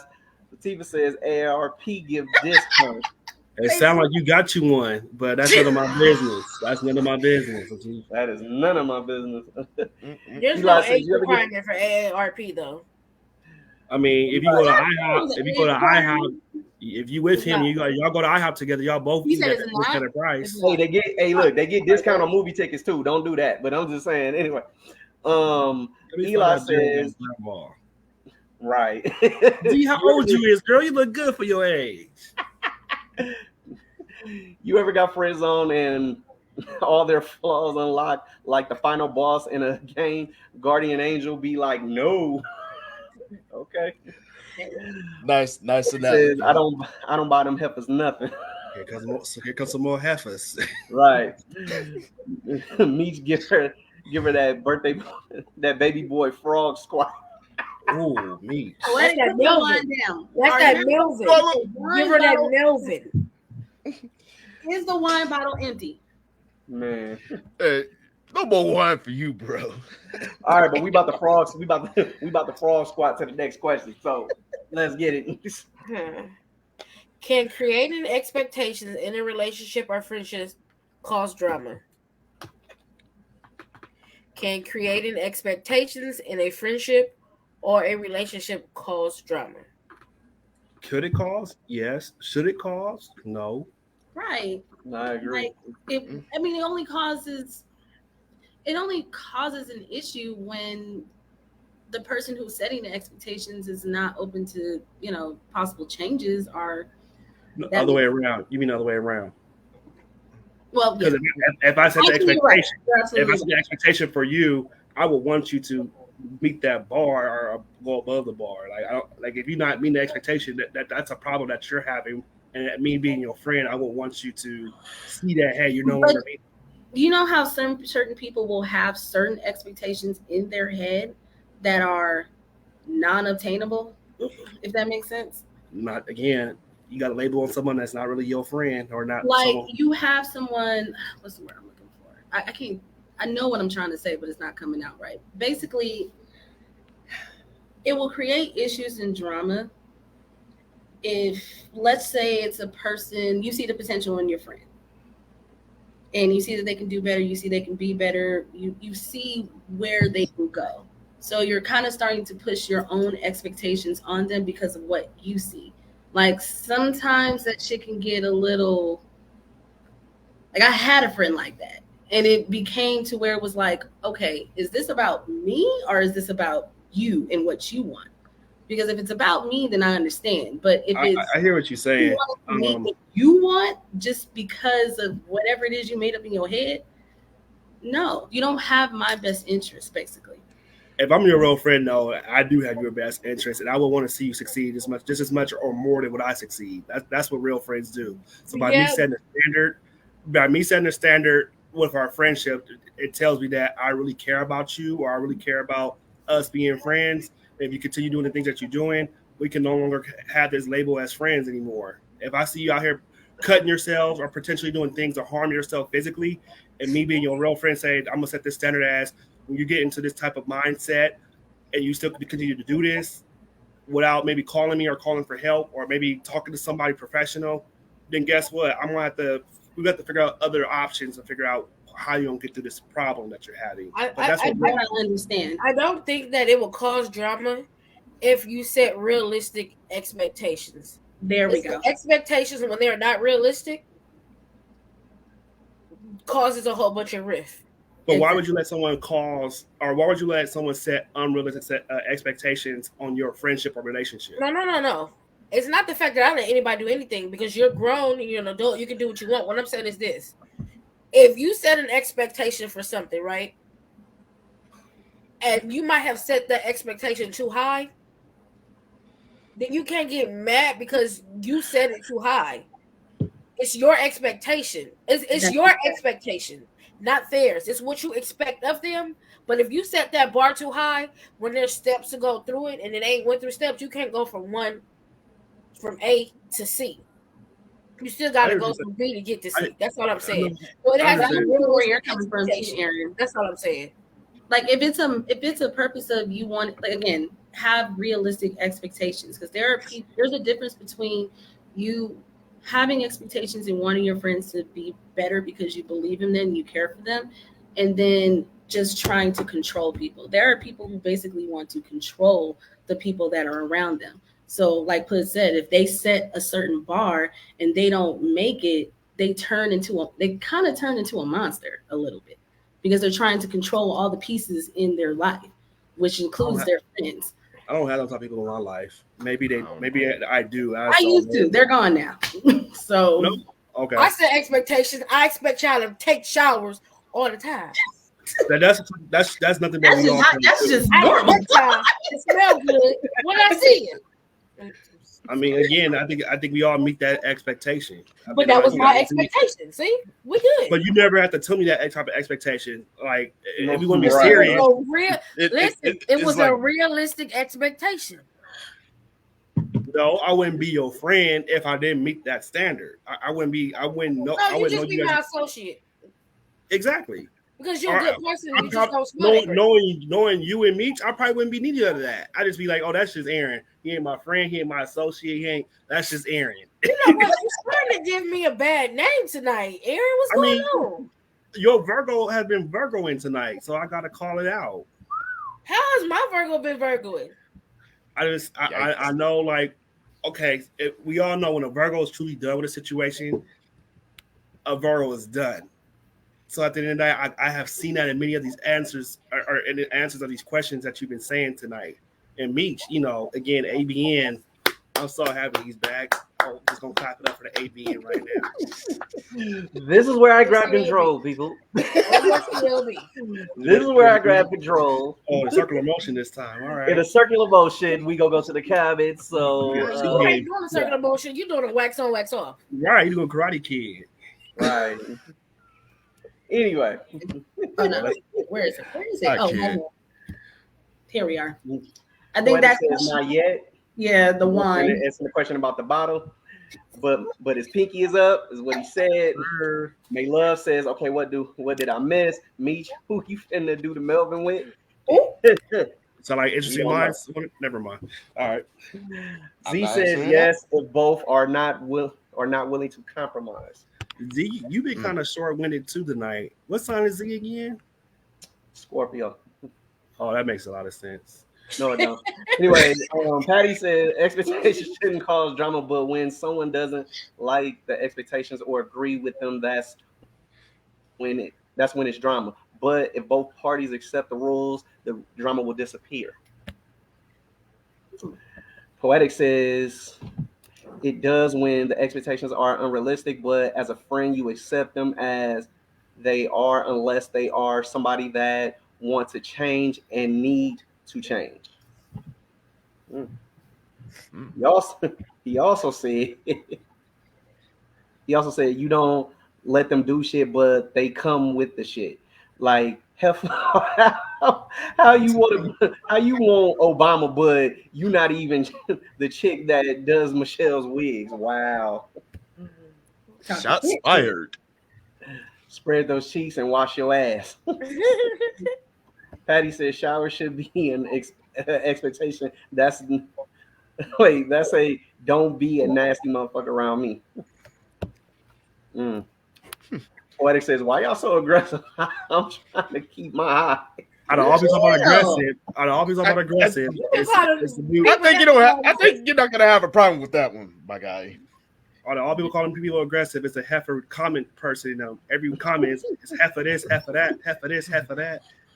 You sound pretty aggressive yourself, but it's a term of endearment. Hey, you should get a mug that just says it's a term of endearment, so he's speaking it from the heart. That's all it is. I'm sorry. I forgot that fast. I mean, like, so Poetic be like, heifer, please don't make me call you the B word. Thank you. Anyway, so what, beloved?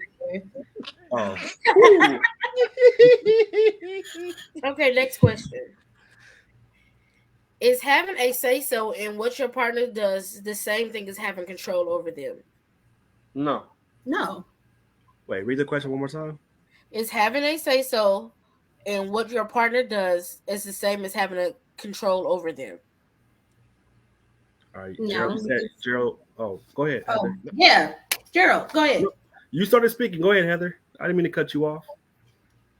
No, I was going to say that having a say-so, that means that you care about the person's opinion. You care about your significant's opinion. So yes, you would want them to have a say-so. Having control is literally a motherfucker saying, you can't wear that. What did I say? That you couldn't wear that? What you gonna do as I say, or not as I do. Go ahead, Gerald. Because when we get home, roll time. Anyway, but no, because like I said, because like Heather said, telling me what to do is completely different from having an opinion on what I should do. Because, like I say, if I respect it, I'll take it into consideration. If I don't, I mean, that's just me. But telling me I'm going to do something will get you the asshole answer that you're looking for. That's it. That's all. Honestly, having a say so is pretty much like saying you value their opinion and respect. So if you ask something and they give you the response back, that's you valuing their opinion. Now, if they give off a vibe like they give it like a command, like oh no, nix that shit, then then you're gonna get the asshole sodomy. You're gonna get the Jazzy Jeff right out the damn door. I knew it was coming. So they be like, so nothing. Never mind. Go ahead. Okay, Aaron. I agree with Meech. I think not the Jazzy Jeff part, of course, not that. please, Sure. please don't put the Jazzy Jeff. Okay, if it ain't Jazzy Jeff, it ain't Ejectocito, it ain't none of that. It ain't Ejectocito, no. But no power drive, no power driving. No. Okay. No beat out the frame, no power driving. Okay. I'm just checking. Like, you know, maybe it's he had me all the way up to that point where he said the power driving on the Jazzy Jeff shit. But no, someone having a say so is someone that has respect and a right to have an opinion on you, per se. So I really agree with me hitting it right on the head for me. I respect a person enough to tell me the truth in their opinion, but that doesn't necessarily mean they have control over me. So tell me that I got shit spit on my face and not tell me go rub more shit on my face. You know, it's I don't know how to really say it, but you know, I value your opinion. I value all y'all's opinion on this panel right now. So if you told me my outfit looks crazy, I'm going to go change my outfit because I value you guys' opinion. That doesn't necessarily mean you have control over what I'm going to put on tonight, but I do see Meech's point, and I agree with it. Let me explain it like this. You got an idea, right? You want to do something, and I say, babe, maybe you should do it like this because it would make more logical sense and it would help more, right? Mm-hmm. That is giving my opinion on something, right? Instead of saying, no, you need to do X, Y, and Z, and then it'll be blah, blah, blah. So the difference is I'm giving you an opinion about something so you can see that maybe this might work better for you rather than telling you this is what you need to do, basically. So it's a form of communication. Exactly. Yes. It has nothing with being in control of nobody. Because at the end of the day, no one controls you. Exactly. Mm-hmm. Well, I'm going to take control of all of this and go to the comments. You go by yourself. Thank you. Poetic says I call everybody heifer. Just don't call me heifer. Yeah, don't call me heifer, Poetic. When I see you in the streets, my brother, don't call me heifer. But anyway, anything but heifer. Yeah, like no, well, bro, don't call me anything, but just don't call me heifer. But anyway, he also says that part, and Eli says, I just wanted to say, hey, Professor, you looking lovely, Miss Lady. You sitting pretty. Thank you. All right, yeah. Poetic says, I'm trying not to get put in Facebook jail. We get it. He says he also says I'm going to say yes and no. He also says it depends on how they say it. Very true. Facts. Shit. Patty says, damn, that's a good question. Being married, I have an opinion, but not necessarily a say so because she's still a grown-ass woman and having a partner doesn't equal ruling over them. Well, that was what we said. Poetic said, like saying wash your black narrow ass is different than saying, did you take a bath yet? In so many words. Latifah says, I agree with Jay and Meech. Thank you, Latifah. Eli says, having a say so shows the respect level between the two mutual parties, but having control is trying to manipulate and micromanage their every being. Poetic says, quick question, fellas, have y'all tried these Savage X skinny pajamas? These are comfortable. No, I have not. Look at a lot of companies. You done plug Grubhub. Now it's Savage X50. I'm glad we had no we don't have no what's that? No sponsorships tonight. Right, that's what I'm about to say. I can get out. I got Right. sponsorships tonight because that would have blown our whole check. Right. Mhm. Yeah, because Wasting the church's money.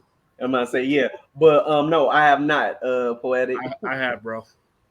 I haven't. Z says, when you're in a great relationship, you're working towards a common goal, so opinions matter. Having control is one-sided, and there is no need for opinions. Oh, there it is. Poetic says, I ain't got to do a damn thing, heifer, but be black and die. You gotta pay taxes or you're gonna go to jail. Yeah. Yeah, ask Wesley. But anyway, You ready for the Let's next go. question? Oh wait, we got one more. Please. I'm about to buy me some. I'm about to buy me some more of these joints. Okay. And then Eli says, I mean, goddamn, can we give this lovely panel some hearts? Laugh out loud, spread the love. Well, thank you. We appreciate it. Thank you, thank you. Yeah, run them like Thank That wasn't a compliment, y'all. run them like that. He was basically trying to say like y'all niggas is kind of harsh and need some love in your life. I got love in my life. I got love in my life. Wow. In his LL Cool J voice, y'all need love. Yeah. I'll be No, waiting. thank you. I love it. Whoa. Pause.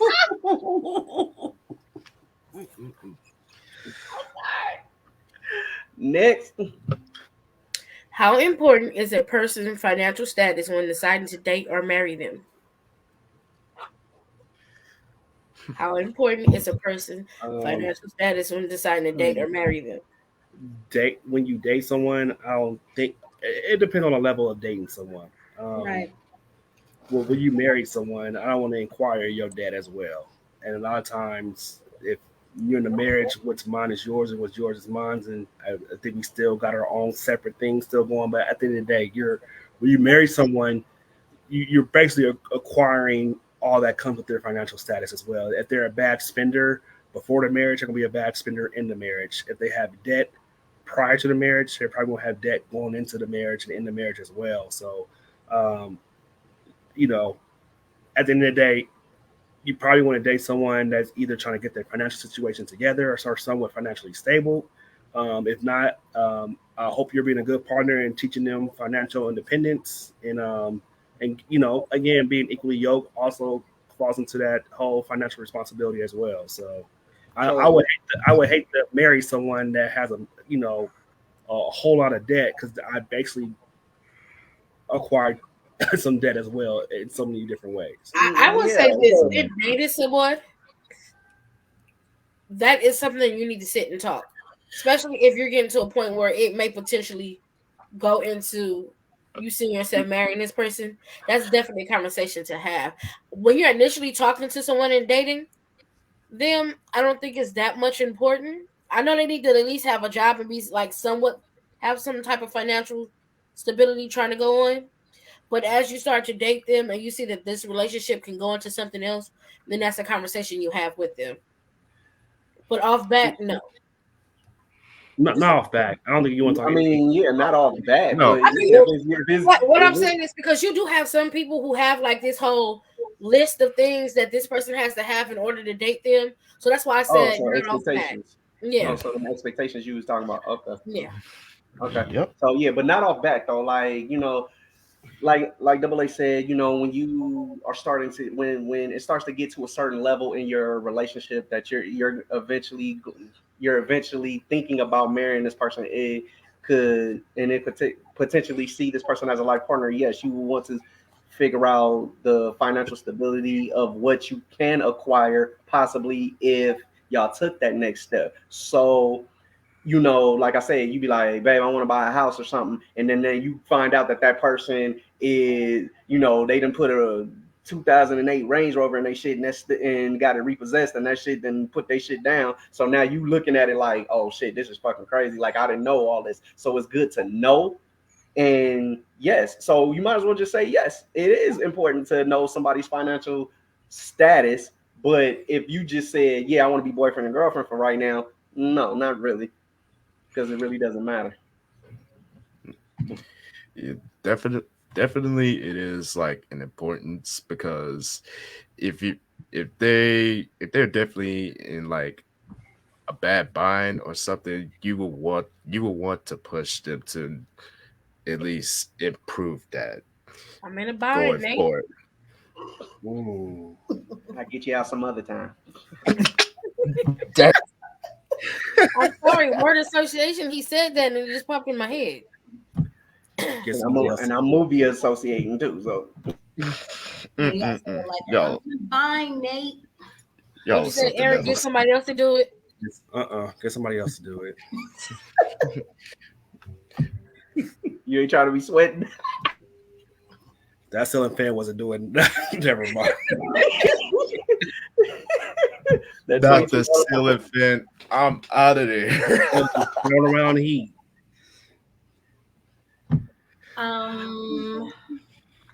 It doesn't matter in a relationship. Like, if it's a casual dating, like everybody else said, no, not really. But yes, when you're getting into more serious territory, then yes, it's going to make a difference. Most definitely.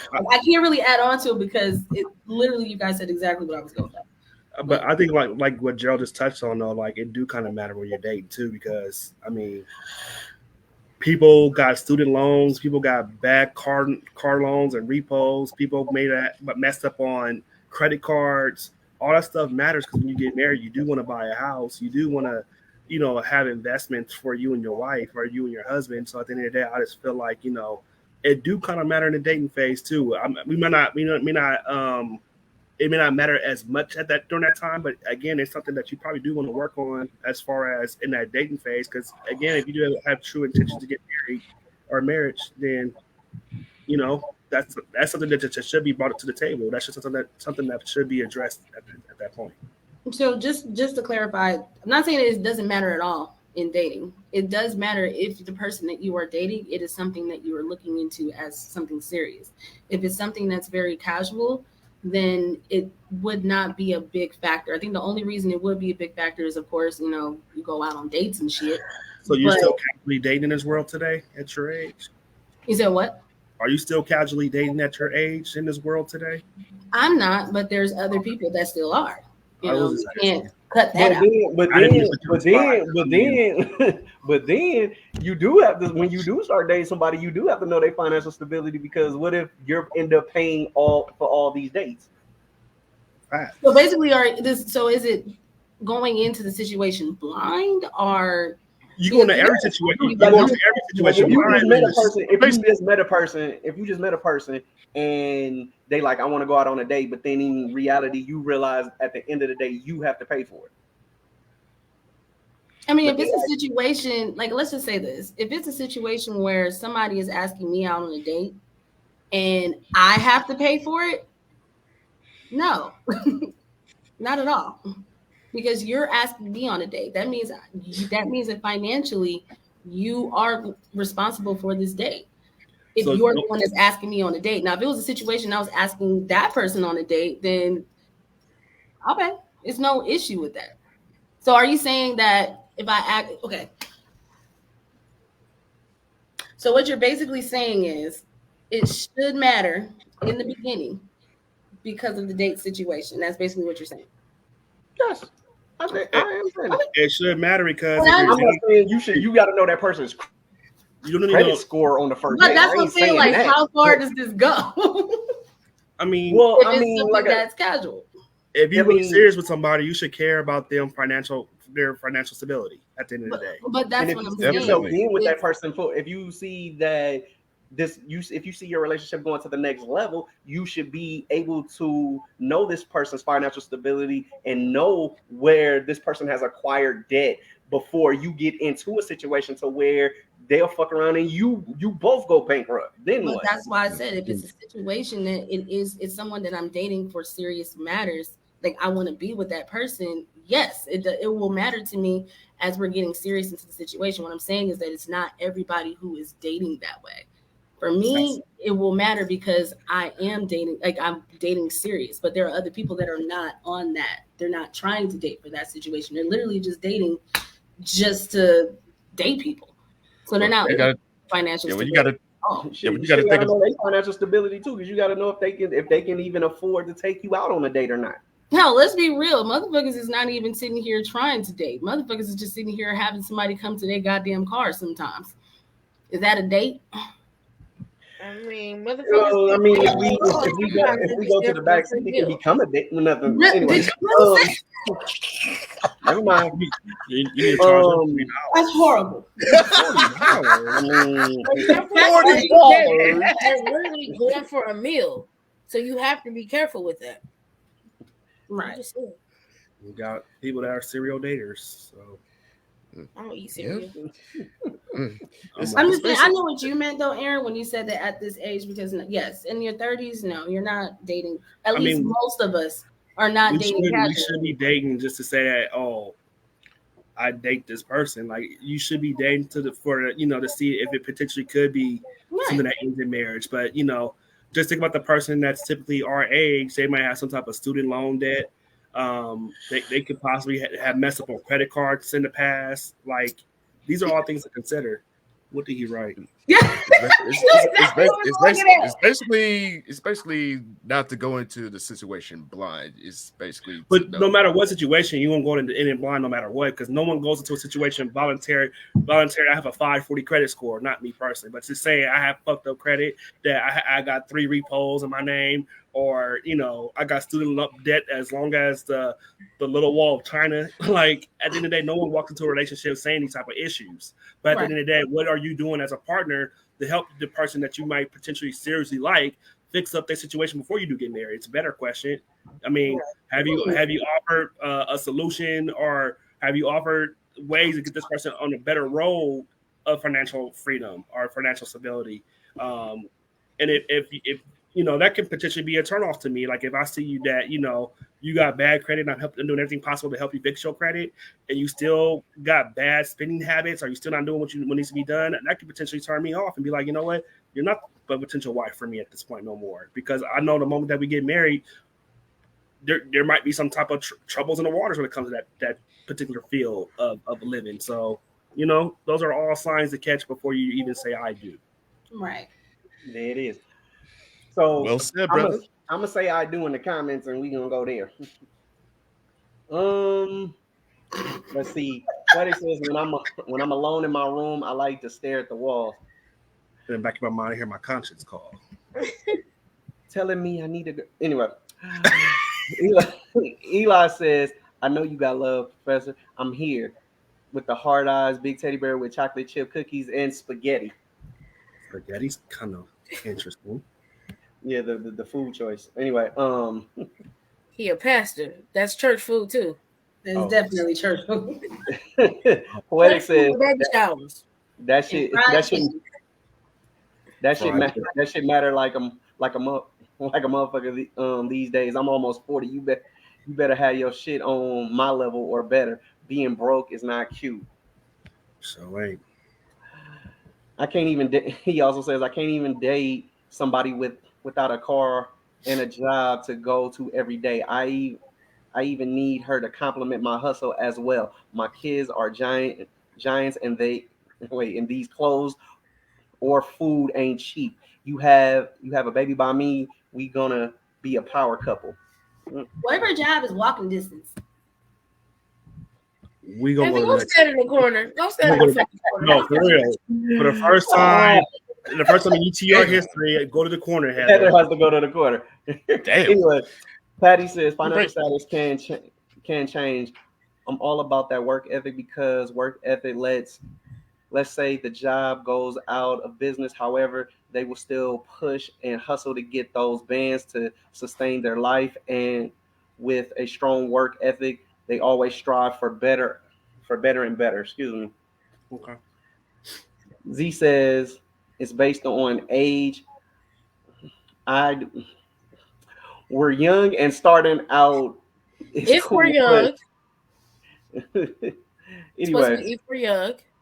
yeah, if we're young, starting out with it's cool, but in if you're mid 30s and trying to settle down, we need to be on the same financial level. Ain't nobody got time ain't got time to be waiting for you to get your life together. Mm. Fellas, be 100. Ain't nothing sexier than when she say she got it. Oh yeah, trying to get, try to get some dick. Yeah, I get it. Never. Nate looked like he smelled like a kerosene lamp and oil. That's fucked up. That bed had no sheets and one pillow. Y'all didn't see that roach run across the bedboard? No, I didn't. Man, Nate just died in real life, man. Y'all gotta go chill out. Yeah. Leave Charles alone. I can't. Poetic says I can't casually date somebody who couldn't pay the bill if I honestly left my wallet in the car. Mm. And he also says we not dating to date, we dating to smash. Mm. Damn heifer.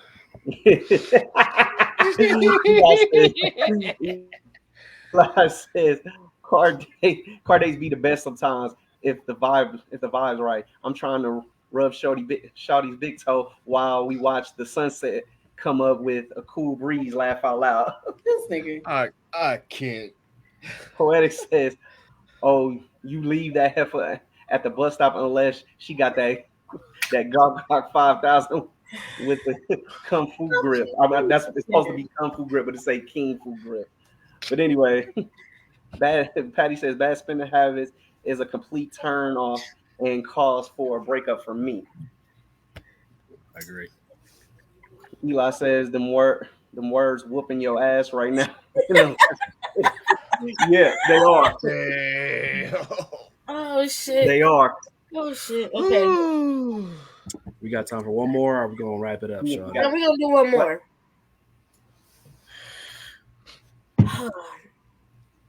She's trying to find a good one. Yeah, I got a couple.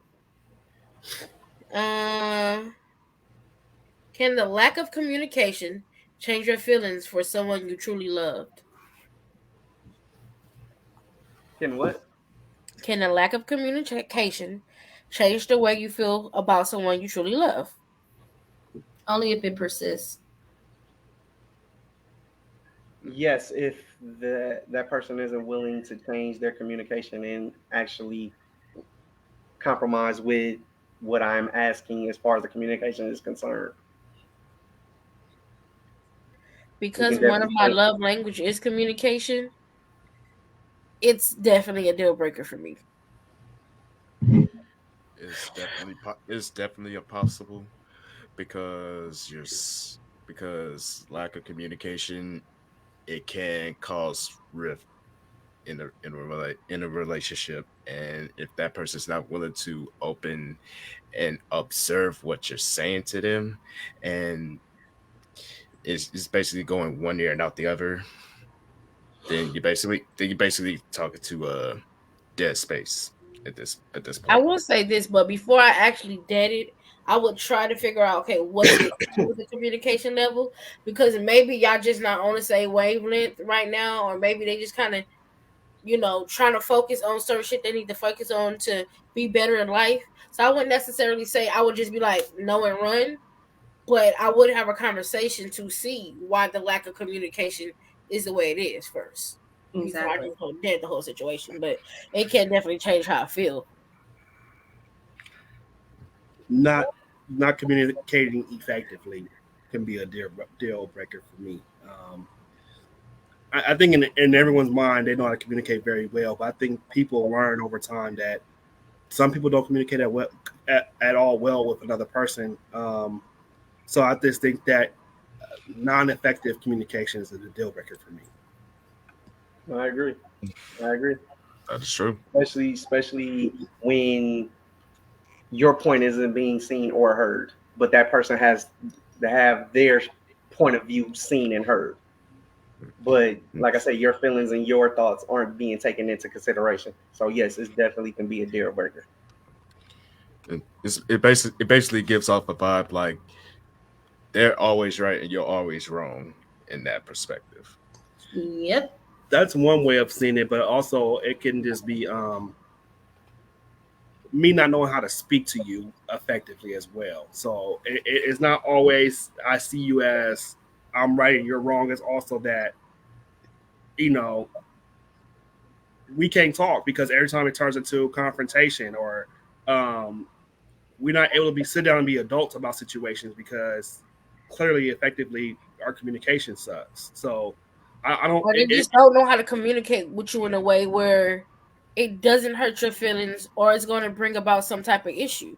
Facts. Or they don't try to communicate at all and they just completely shut down. And sometimes it's not what you say, it's how you say it. That's great. And sometimes people are afraid to open up like wounds that were recently closed. Okay. Check y'all out tonight. All studious. We all going deep tonight. I love it. You said we had to change. So, Well, so let's change reels and go to the comments. Poetic says, laugh out loud. I was about to say that. Fuck y'all. Anyway, I'm just playing. It's a joke. I'm not serious. I love Eli and I love Poetic. So, but then he goes on to say, "Yep, that's why I'm in therapy and drinking a bottle every weekend." It happens. Patty says, "Yes, communication is key. I won't chase cause you mad and want to ignore me when we can talk about it like adults." Eli says, "Yes, because if we can't communicate our perspectives, then we can't communicate our spirits with one another, let alone our love languages to be nurtured and developed." Talking shit. Poetic says, "I'm just going to throw this out there. The best conversations be during sex. You ever know how I'm sorry, how clear your mind be when when you want to get that nut off, fellas? You ever been on a good one and she want to ask everything that's on her mind?" No. I can't even say that.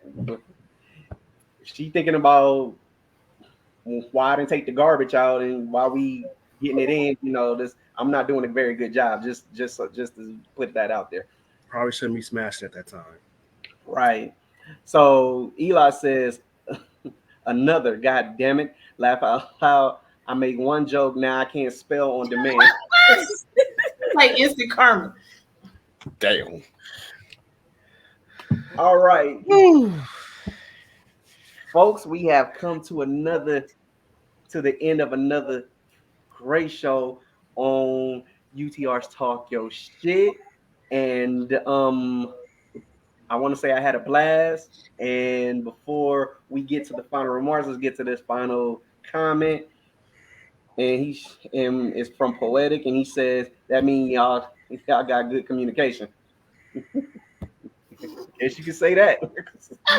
I don't.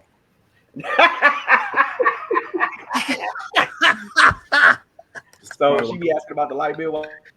Anyway, Okay, well, that's your business. I'm gonna start calling him heifers and see that changed my life. Yeah, No just way, tell him it's it's Max. One more. just tell him, I don't remember your name at this particular part, so this is just a term of endearment. Damn. Poetic says she don't have to catch you when you are your most vulnerable. That still ain't the right time. I'm not even going to dignify this with an answer, but can we please get to our final remarks and Heather B? First of all, I want to thank everyone who tuned in tonight. We truly, truly do appreciate your comments, likes. Make sure that you guys do subscribe to all of our social media. Well, sorry, follow all of our social medias: YouTube, TikTok, YouTube, TikTok, Instagram. If you're not already following the Facebook page, please do. It is under Everything is under UTR presents Talk Your Shit. And for my final remarks, make sure that if you are in a relationship, dating, whatever, make sure that you take care of yourself, your mental, your heart, your spirituality before you even think about connecting with someone else. There are people out here who have spirits, demons, all kinds of energies that you really don't want to pick up. And the more that you know yourself, the more that you will separate yourself from those type of people. So make sure that you take care of yourselves before you connect with other people. You always want to make sure that you're okay before anybody else. Okay. Meech. And I just want to say thank you to everyone that's been in the comment section all throughout the night. And we love the energy that y'all give each and every segment. And we definitely feed off your energy, and it gives us more incentive to do segments and entertain y'all the best way we can. And for my final remarks, just if you're dealing with someone, it's always best to learn your partner. If she has something going on spiritually, emotionally, mentally, it's always best to learn all of those aspects of your partner, so that way you can help them. You can always be there to assist them through those dark periods. And once you learn your partner, the more peaceful the relationship is going to be. Thanks. Double A. Again, thank you everybody for tuning in tonight. We do appreciate it. I do appreciate it. Tonight's what's that? I do too. I appreciate it. All right, well, wait your time for your remarks. Okay. I want to say that tonight's title was the great debate. As we saw, debating is not always about a right or wrong answer.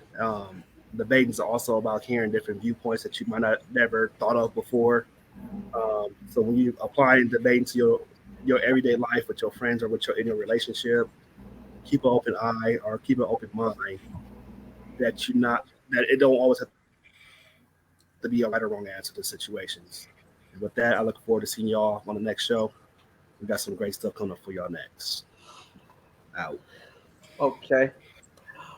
First and foremost, I would like to give a shout out to the new people that showed up in the comments, as well as the returning people who just rock out with us every time we get on. We appreciate the love. We appreciate your honesty, your opinions, and like I said, like Meech said, we put a lot of work in to come to entertain and to be able to put these shows together for you guys. It takes a lot of preparation and a lot of hard work on account of everybody, and the fact that you guys love it.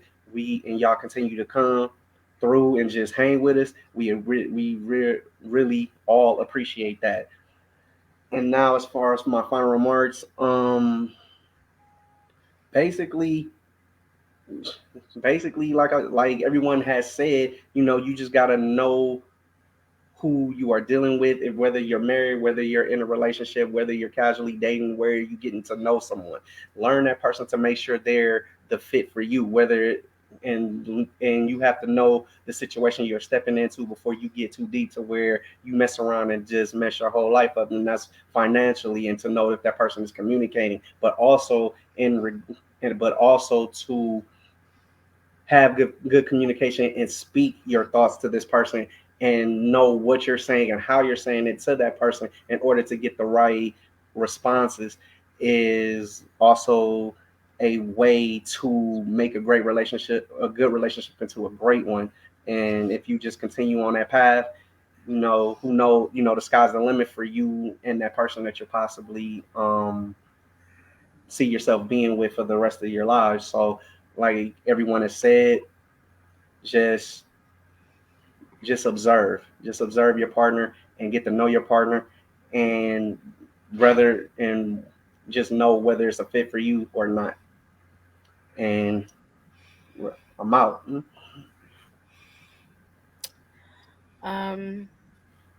Accountability and communication. Those are two words you need to remember: accountability and communication. Um, remember everything that you do. There is a reaction to everything. If you're in a relationship, don't demand. It's okay to give an opinion, but opinions are like assholes, and everybody's got one. But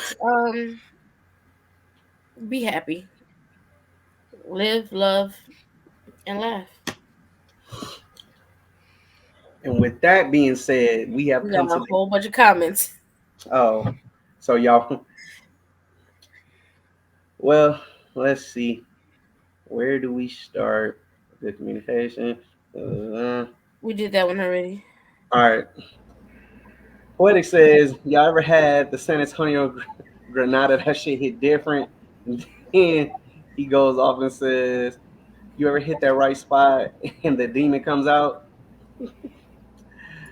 Eli says, I need help with my vernacular, professor. Obviously, I need hands-on and visual aid. Heard you are a pro in the English language. Laugh out loud. How can I get a private lesson to increase my English, my dear ma'am? First of all, but not calling me ma'am. I ain't old. Go ahead. Oh, okay. So that's you. Anyway, Poetic says, I just like seeing the facial expressions when y'all read the comments and it be something that hits y'all, that hits you. Oh, y'all ass is funny. Right. Y'all funny. Eli says, phenomenal episode. This was needed. Thank you, sir. Thank you, We kind appreciate stuff. that. Poetic says, you ever get food through Grubhub and they pull up in a bucket and you don't want your food no more? That's like eating out of somebody's house with a dirty kitchen. No, I can relate to that one, bro. That is a very vivid. That's for you, but Just call me professor. He didn't watch the last show because you told Rob. Kind of clear on what to call you. Right. I think she made that announcement for everybody. Was Eli here the last show? No, he popped I in don't and think then so. he left. Okay. You can call me professor, or you can call me Pud. and he says, yes, Lord. All right. Anderson Paak. Good night, y'all. And with that being said, take care of yourselves and each other. I didn't even do no name change this time. That's crazy. Neither did I.